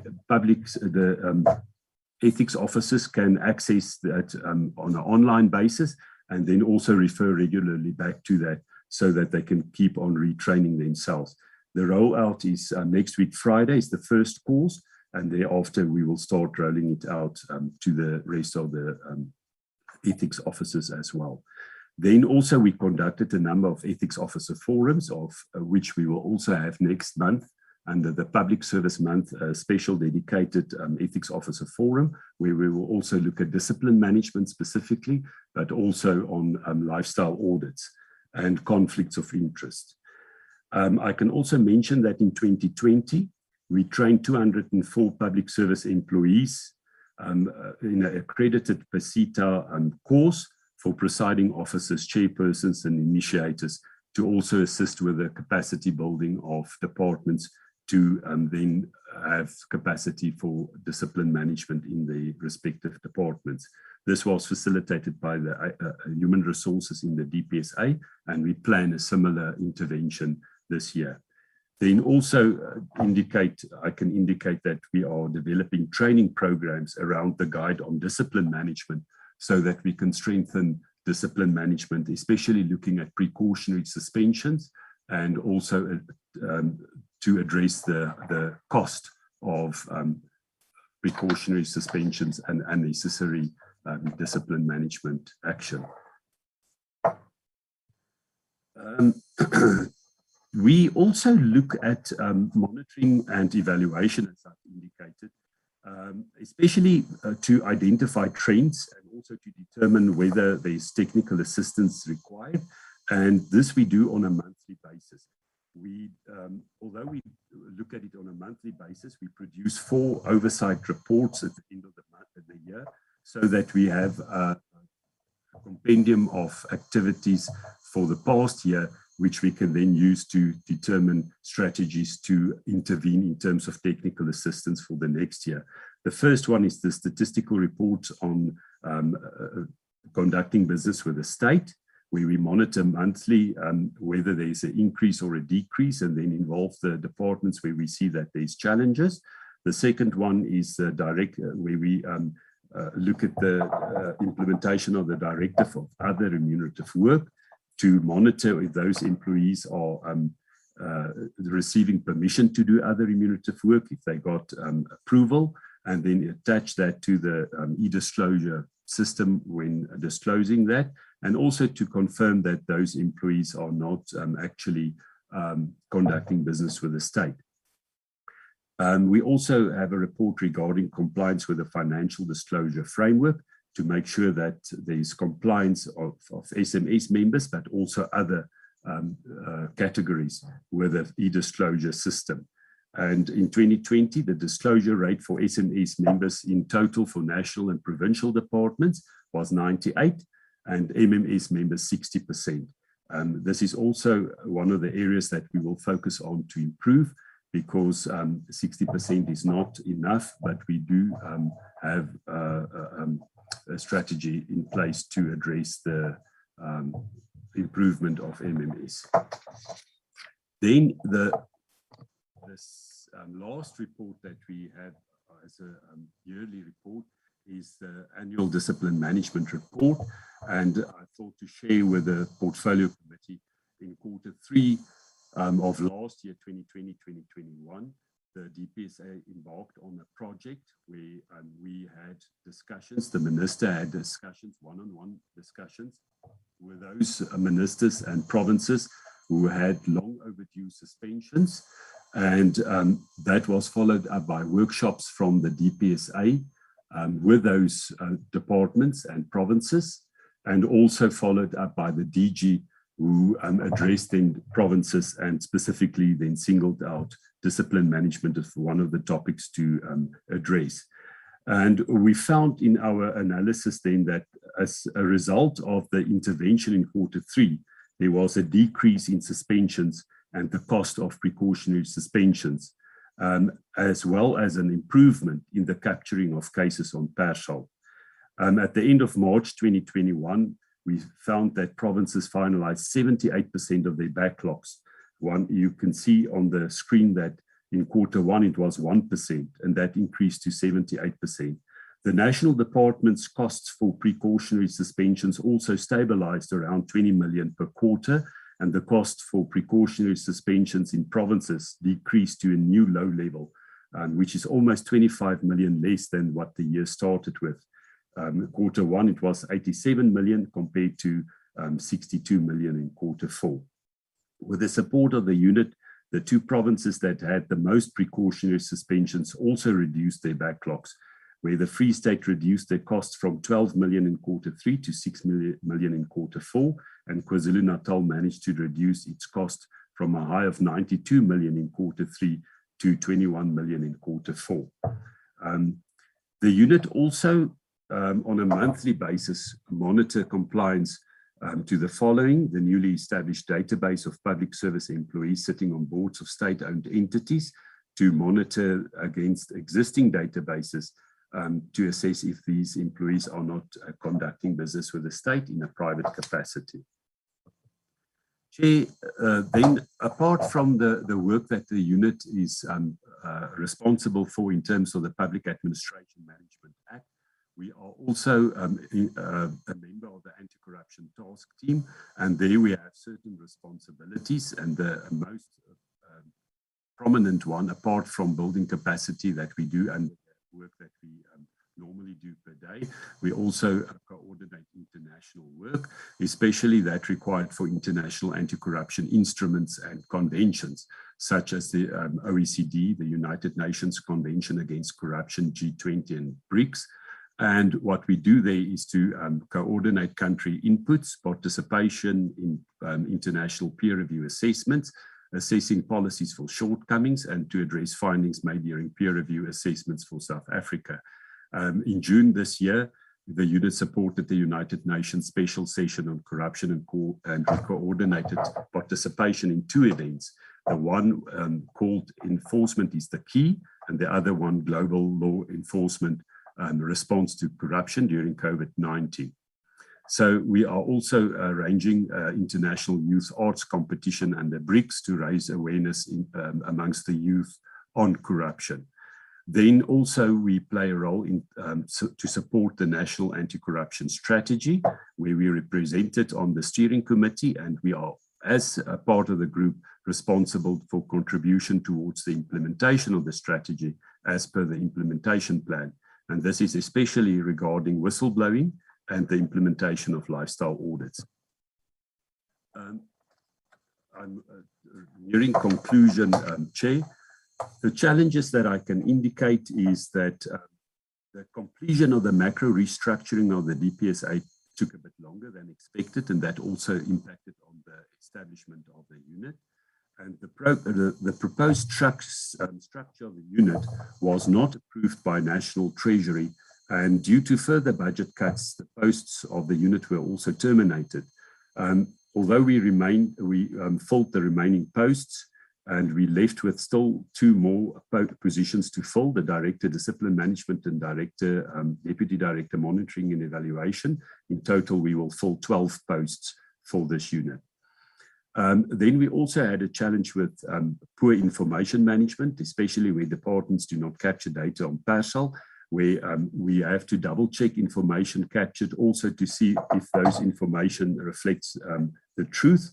And because of that, all the information has to be verified and analyzed by hand. This is time consuming. It impacts on the ability of the unit to identify trends, weaknesses, and to also assistance needs, technical assistance needs, and to respond to that quickly. We are currently developing electronic databases with a focus on developing a central information system for the unit, so that it's easier for us to cross-reference data and to identify trends, weaknesses, and assistance needs. But this is also budget intensive, and it's also time consuming. We also had, in the beginning, no formal cooperation mechanisms between us and the role players in the anti-corruption and the ethics field, but we are concluding MOUs and agreements with the Financial Intelligence Centre, Special Investigating Unit, the South African Police Service, National Prosecuting Authority, and Auditor General South Africa. We already have MOU with the Financial Intelligence Centre and also agreements with the South African Police Service and National Prosecuting Authority, and in the process of concluding MOU with the Auditor General. We also reached agreements with the Public Service Commission and the DPCI so that we can refer relevant investigations to them. The last slide, Chair. The major plans from 2021 to 2024 is still to focus on what we've indicated in terms of our MTSF and ministerial targets, where we will focus on addressing corruption through the means that we have, and also to look at building the departments so that there is a bolster against corruption of public service employees. We will look at technical assistance to address the professionalization of the public service, where we will look at improved implementation of our policy, such as conducting business with the state, performing other remit of work, discipline management specifically, and also to implement lifestyle audits. We will also focus on strengthening the ethics infrastructure, especially the ethics committees and ethics officers, but also looking at whistleblowing mechanisms and the protection of public servants blowing the whistle. Then also improvement of discipline management, especially around capacity building and addressing outstanding precautionary suspensions and the costs associated with it. And then in terms of corruption, to refer cases that's reported to the DPSA, and to follow and to make sure that departments follow through with disciplinary steps, and also to address all the identified policy loopholes, especially on concluding investigations. We will liaise with the SIU and with the other agencies to identify what is the policy gaps that we can address, so that we can address loopholes, and especially looking at beneficial ownership. And then also to synchronize the three levels of the public administration, that is now public, the national, provincial departments, but also local government sphere, to establish norms and standards on ethics, anti-corruption, and discipline management in the implementation thereof. Thank you, Chair. That is from my side.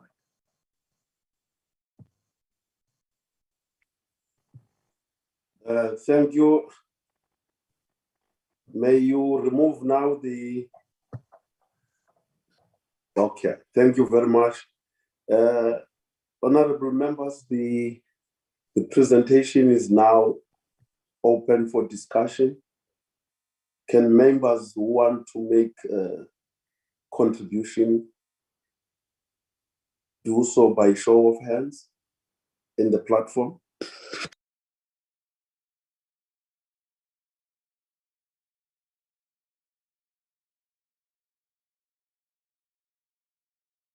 Honorable Soma, take the floor. Thank you very much, Honorable Chair, and allow me to welcome the presentation, which it's very encouraging. It flows very well with the first item that we're dealing with. But I must say, Chair, on a lighter note to Honorable Maklua, that we didn't stop and stand where you left us. We have moved, and I'm sure you can see that. Having said that, Chair, if I may, I know some of the questions would have been answered indirectly, but I would like just to ask a couple of questions. The first one, which is important because it has been in the public space, and I think at a committee also we did raise that. It's just that I can't remember how did we close it, or we asked the ministry or the department to look at it. There has been a case this year with Tegwini vis-a-vis employees around the lifestyle audit, and there has been a court determination on that, which seeks to suggest that legally speaking, they are not obliged or we don't have a legal standing, as it were. I'm not too sure whether it's only under municipality or not, but I know that we did ask the department just to look at that and looks at its implications with our area of operation, as it were. One, through your good self, Chair, if not today, because there's still a homework and I still have to get that article and which area exactly and what informed the court so that I can share with the department. If they can look at that, but notwithstanding that, I must reconfirm that we are still committed to do the lifestyle audit, as it were, which will appreciate the guideline. But in terms of the challenges and all that, I think it has been covered. For now, it's a work in progress. To Chair, besides the need of institutionalizing the professional code of ethics in the public service, has the code itself been established that can be shared with us?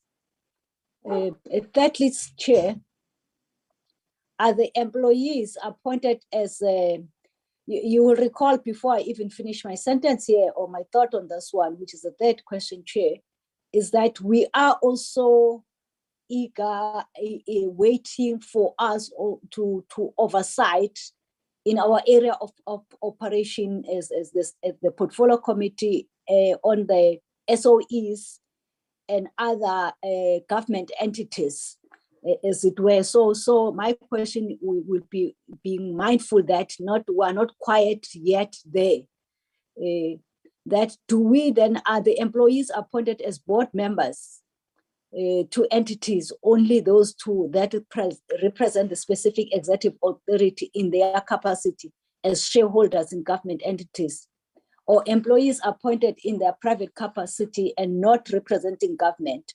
And of course, I know that are we doing lifestyle audit, noting that they would have received a written submission from the executive, from the EA, for them to looking for a better way to moonlight in a way,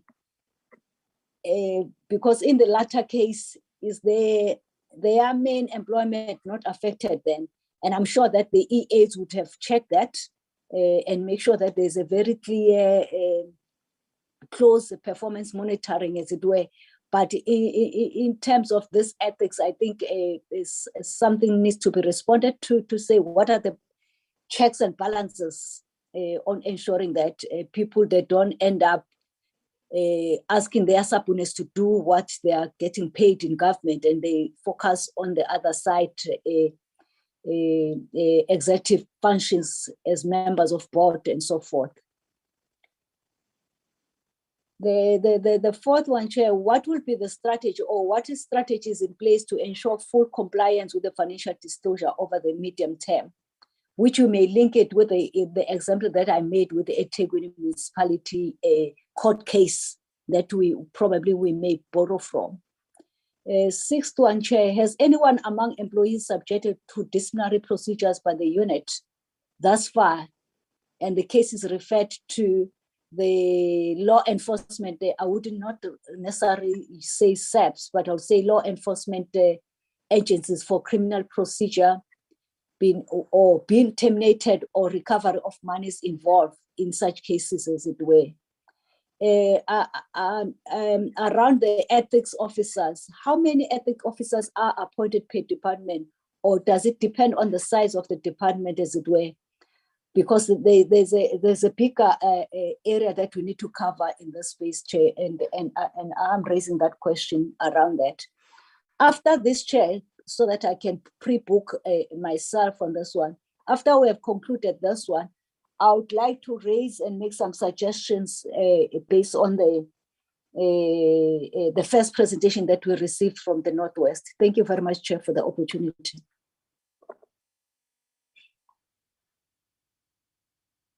Thank you, Honorable Soma. I don't see any hands on the platform of members who want to raise questions. Therefore, I will I will hand it back to the department to answer the questions from Honorable Lesoma.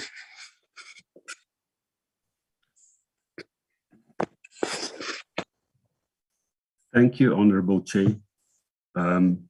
Maybe to respond to Honorable Lesoma's comment on the eThekwini versus the departments. We are aware of the newspaper clipping. It was sent to us, and we looked at the issue. The issue that's addressed in that newspaper article is pertaining to municipalities.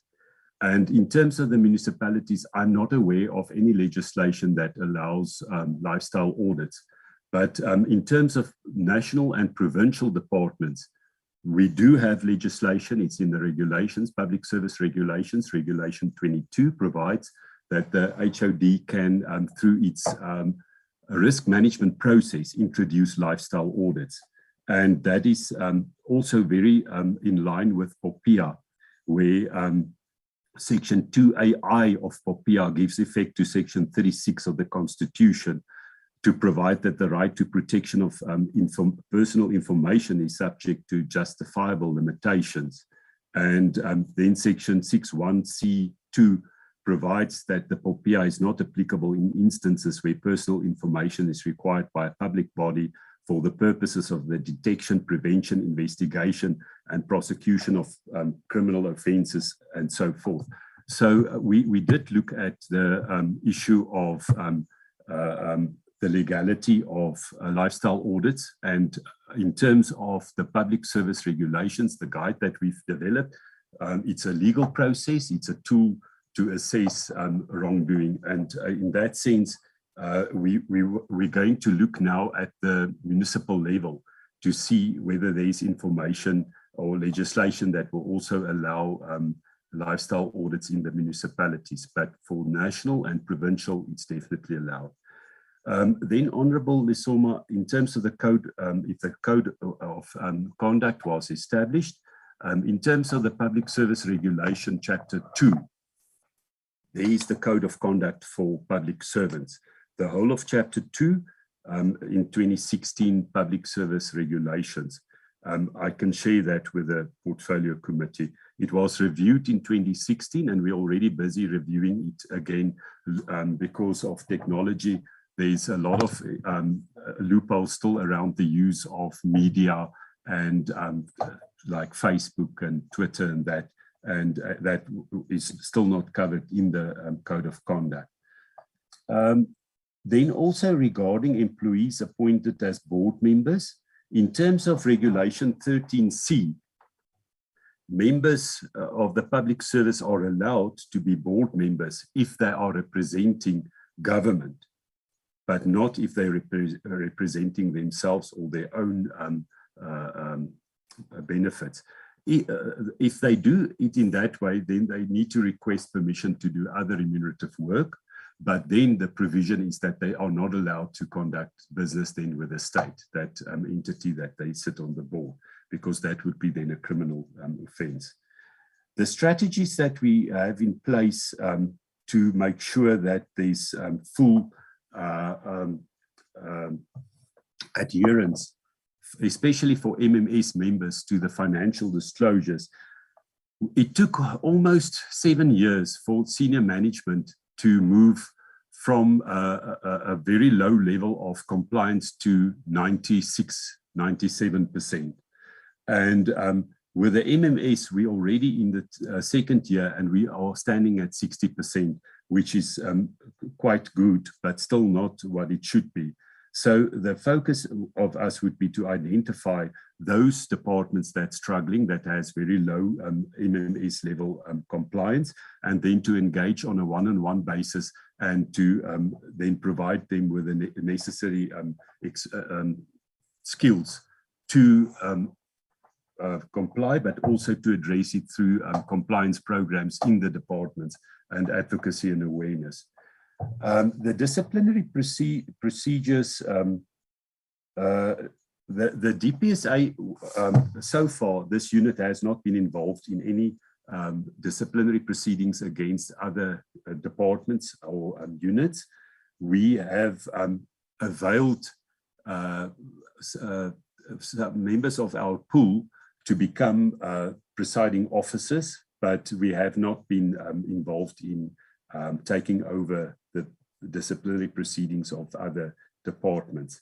In terms of the ethics officers, it does depend on the size of the departments. We have around 340 ethics officers in place, but Honourable Chair, I must also indicate that these members are not appointed, they are designated. So they also have other work besides the work as ethics officers, and it's a lot of work. And based on that is why we decided to focus on making the work of the ethics officer a lot easier by providing them with not only guides, but also with posters and material, and so that they can use for advocacy and awareness. And this is the focus of next month in the Public Service Month, where we will then support ethics officers and provide them with communication details on the challenging aspects in departments. I think, Honourable Lesoma, I've addressed all your questions. I think there's one that I missed, which I can't recall now. It's something about systems. Thanks, Honourable Chair. Thank you. Honourable Lesoma, can you remind him about the question that he missed?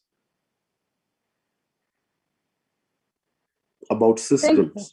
Okay, no, thank you very much, Chair. Probably because some of the questions were indirectly responded to during the presentation time. But just safe to say that one was asking whether is it embedded within the normal workings of the system, but the way he has responded last question, it does indirectly talk to that. And I'm covered because it says that they've got their substantive jobs that are supposed to be doing. So this one it's additional one. So which means there will be no overlooking on their substantive jobs, as it were. It will balance. So I was saying that, are there any system to check the balances so that the substantive job doesn't suffer? Thank you very much, Chair. Thank you. Honourable Soma, can I give you, before we go to the next item, to give you the platform again to raise what you wanted to raise? Okay, no, thanks very much, Chair. And I highly appreciate your patience with me. Thank you very much. I had my hand earlier on because I wanted, before we conclude the Northwest issues, just to make recommendation before you make a summary in that agenda item, to say that we might need, Chair, to have that standing meeting with the law enforcement agencies, because if we were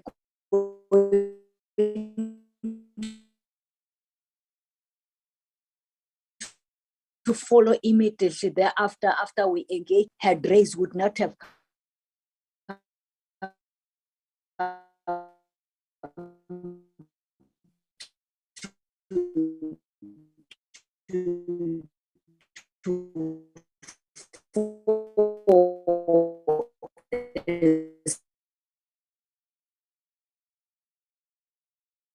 it way, but I'm not gonna deal with the team must come and join the ACE.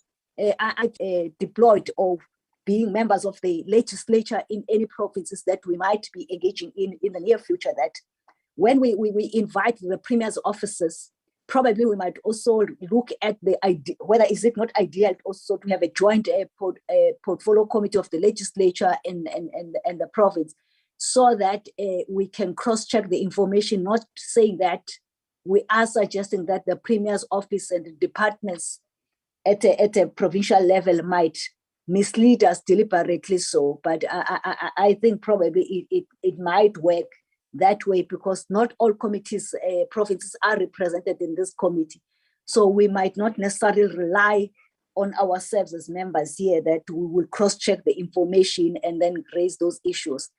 Probably we might even ourselves be wrong, but because there's nobody to back up and confirm what we are saying, then it might be taken as gospel truth. Hence, then my suggestion is that moving forward, probably we might just apply our minds to say, how could it be? I know COCTA does that. We have the joint portfolio committees of the legislature and ourselves. It will help them.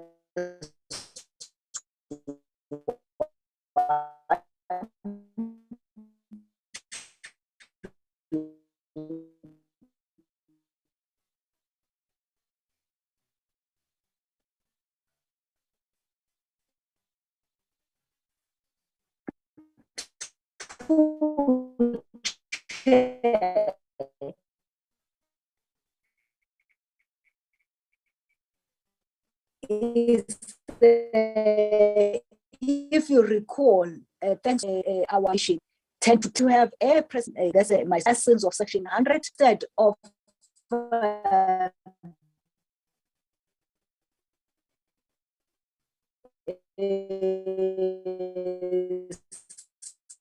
You are breaking up, Honorable Soma. Those interventions post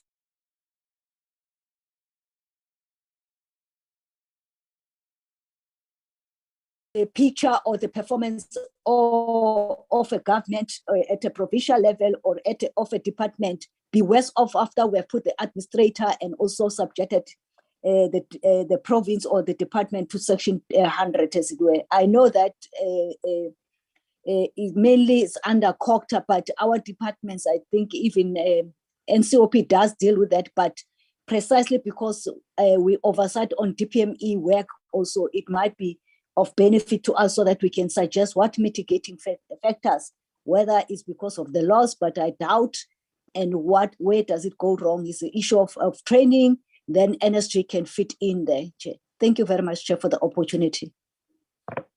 Thank you, Honorable Soma. The Honorable Deputy Minister.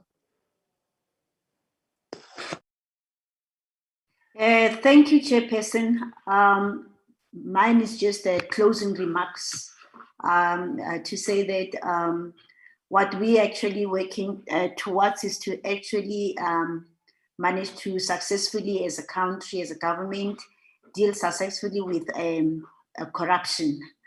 What's most important is really to finally have a unit that is fully capacitated for fulfillment of this mandate.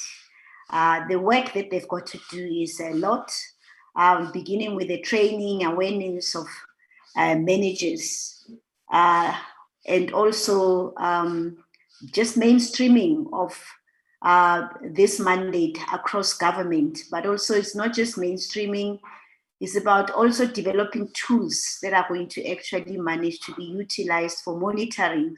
Because at the end of the day, there's got to be some kind of impact towards clean government or governance, which will actually lead to clean audits. And I imagine along the way, there will be a big role for not only for law enforcement officers, even for the Auditor General in terms of the kind of tools that will actually have to be utilized to be sure that it's really clear and proper monitoring. And also how these tools will be responded to would be something that will be of utmost importance in order for us not to find ourselves in a situation where we just continue to do work that doesn't actually boil down to anything. Because what's important at the end of the day is really once and for all managing to deal with corruption, which is actually eating up a lot of money of the state that is meant to develop and advance the lives of people of South Africa. And once we can be successful in this, it will actually manage to help the country to move forward. Thank you, Chair. Thank you, Honorable Deputy Minister. Mastwale, can you present the last item, which is the report on the desirability? All right, Chairperson. Yes. Can you Yes, present? Thanks, Chairperson. What I will do, Chair, is that I will flight the report. Members were finished with the report last week Friday, page by page, and then we will then adopt, Chairperson. Let me look for the report.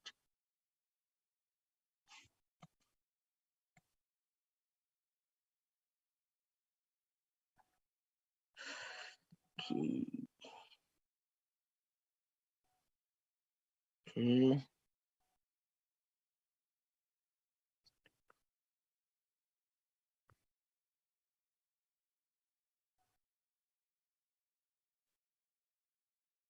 Okay, I am uploading it now, Chair. Can you see Chairperson from your side? I can see it.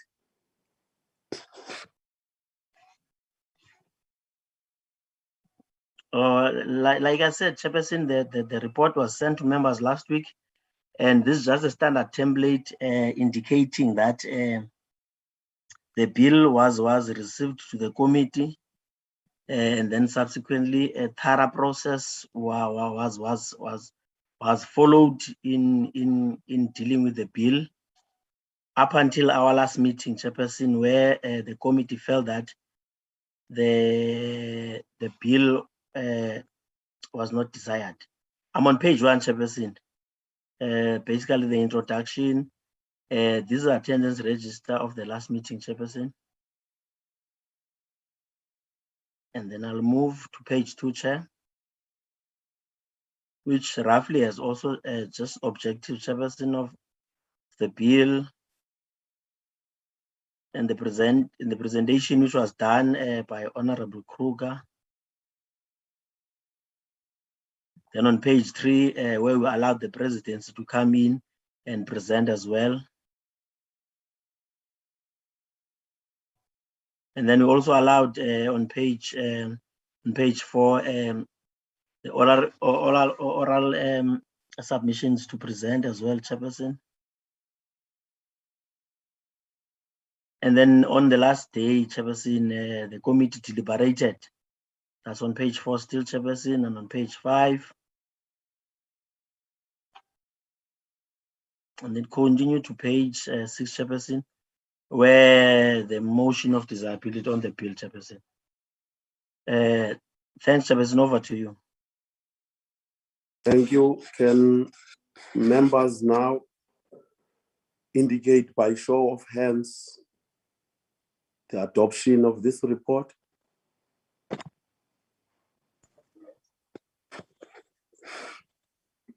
I see Honorable Lisoma, followed by Honorable Kibi, Honorable Malomane, Honorable Tuli, in that order.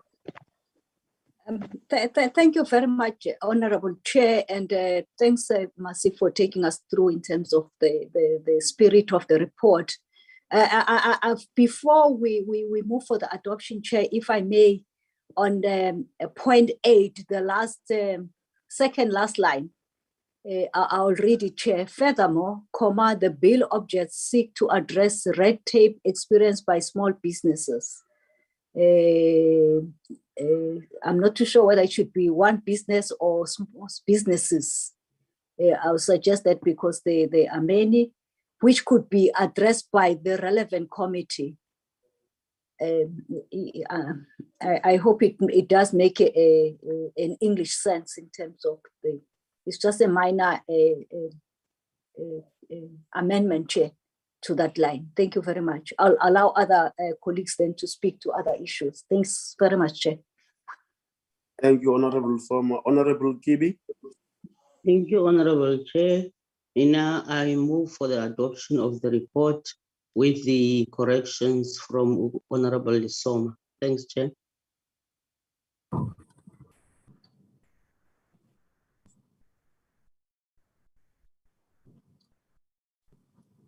Honorable Malomane. Thank you, Chair. Good morning to everyone. I'm seconding with the amendments that have been made. Thank you, Chair. Honorable Nduli. Thank you, Chair. I was of a view of the adoption, Chair. Hence, it has been adopted and seconded. Thank you. Honorable Schreiber. Morning, Chair. Thank you. Chair, I'd just like to ask that there be one addition made in the final section, just to note that the DA does support the desirability of the bill, if that can just be noted. Thank you, Chair. Thank you. I think that will be noted. And then Chair, before Honorable Lesoma, I see your hand is still up, Honorable Nduli. Honorable Lesoma. Honorable Lesoma coming.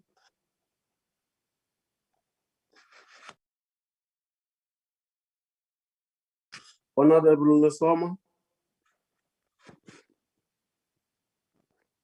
Have we lost you? Honorable Nduli. Sorry, Chair, but on my side, it's say lower. I don't know what's going on.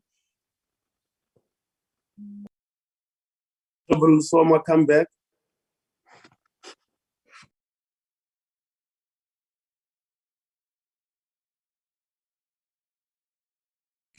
Have we lost Honorable Lesoma? Yes, Chairperson, I do not see her on the list. Oh, there she is, Chair. I think she's having a network issues, Chair. Yes, yes. Honorable Lesoma, come back again.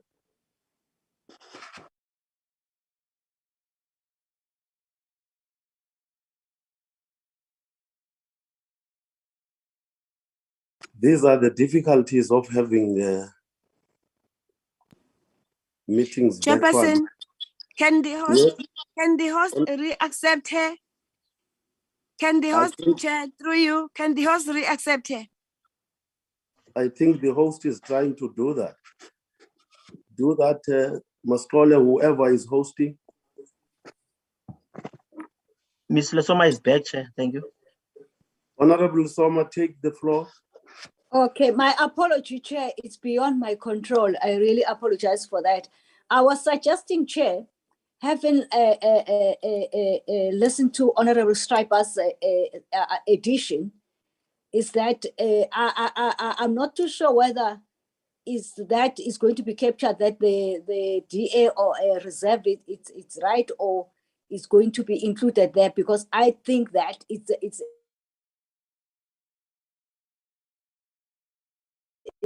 a committee report, and of course, if it comes to it to be a majority report, as it were, just to double check so that also we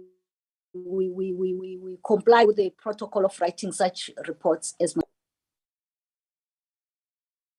You are right. It is a... Can I assist, Chair? Okay, Mascole. Thanks, Chair. Sorry to come in like that, Chair.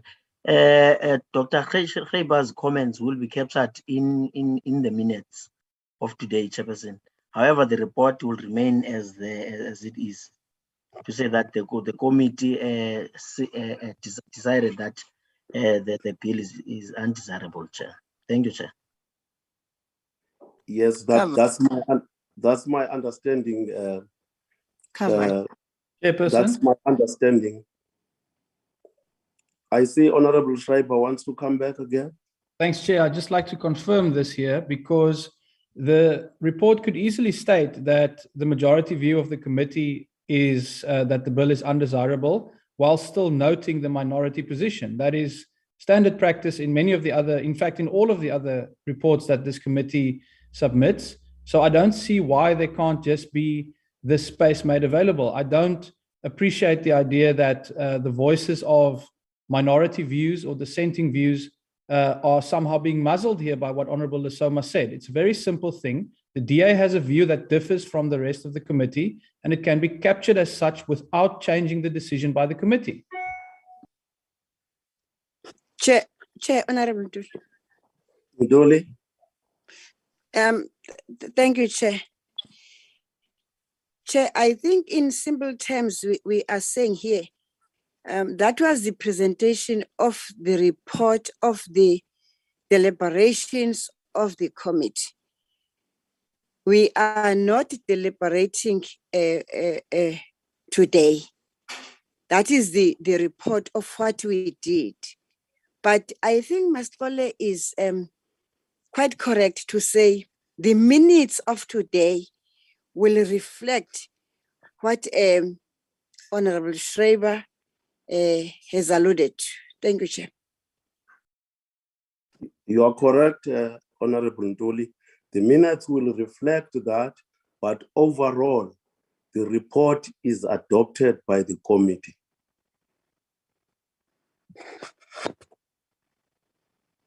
Honorable Soma, I see your hand is up again. No, Chair, your summary properly covered the point that was. Okay. Thank you, Honorable Soma. The network was not so good with you today, Honorable Soma. And the process. Honorable members, we have now come to the end of the meeting. I want to thank you all for your wonderful contribution to the work of this committee. The meeting now stands adjourned. Chairperson, let's thank God Honorable Soma was involved in the accident yesterday. Yeah, let's she thank told me. God's miracles that she is with us and really nothing bad happened to her, but she was involved in the accident. No. Thank you.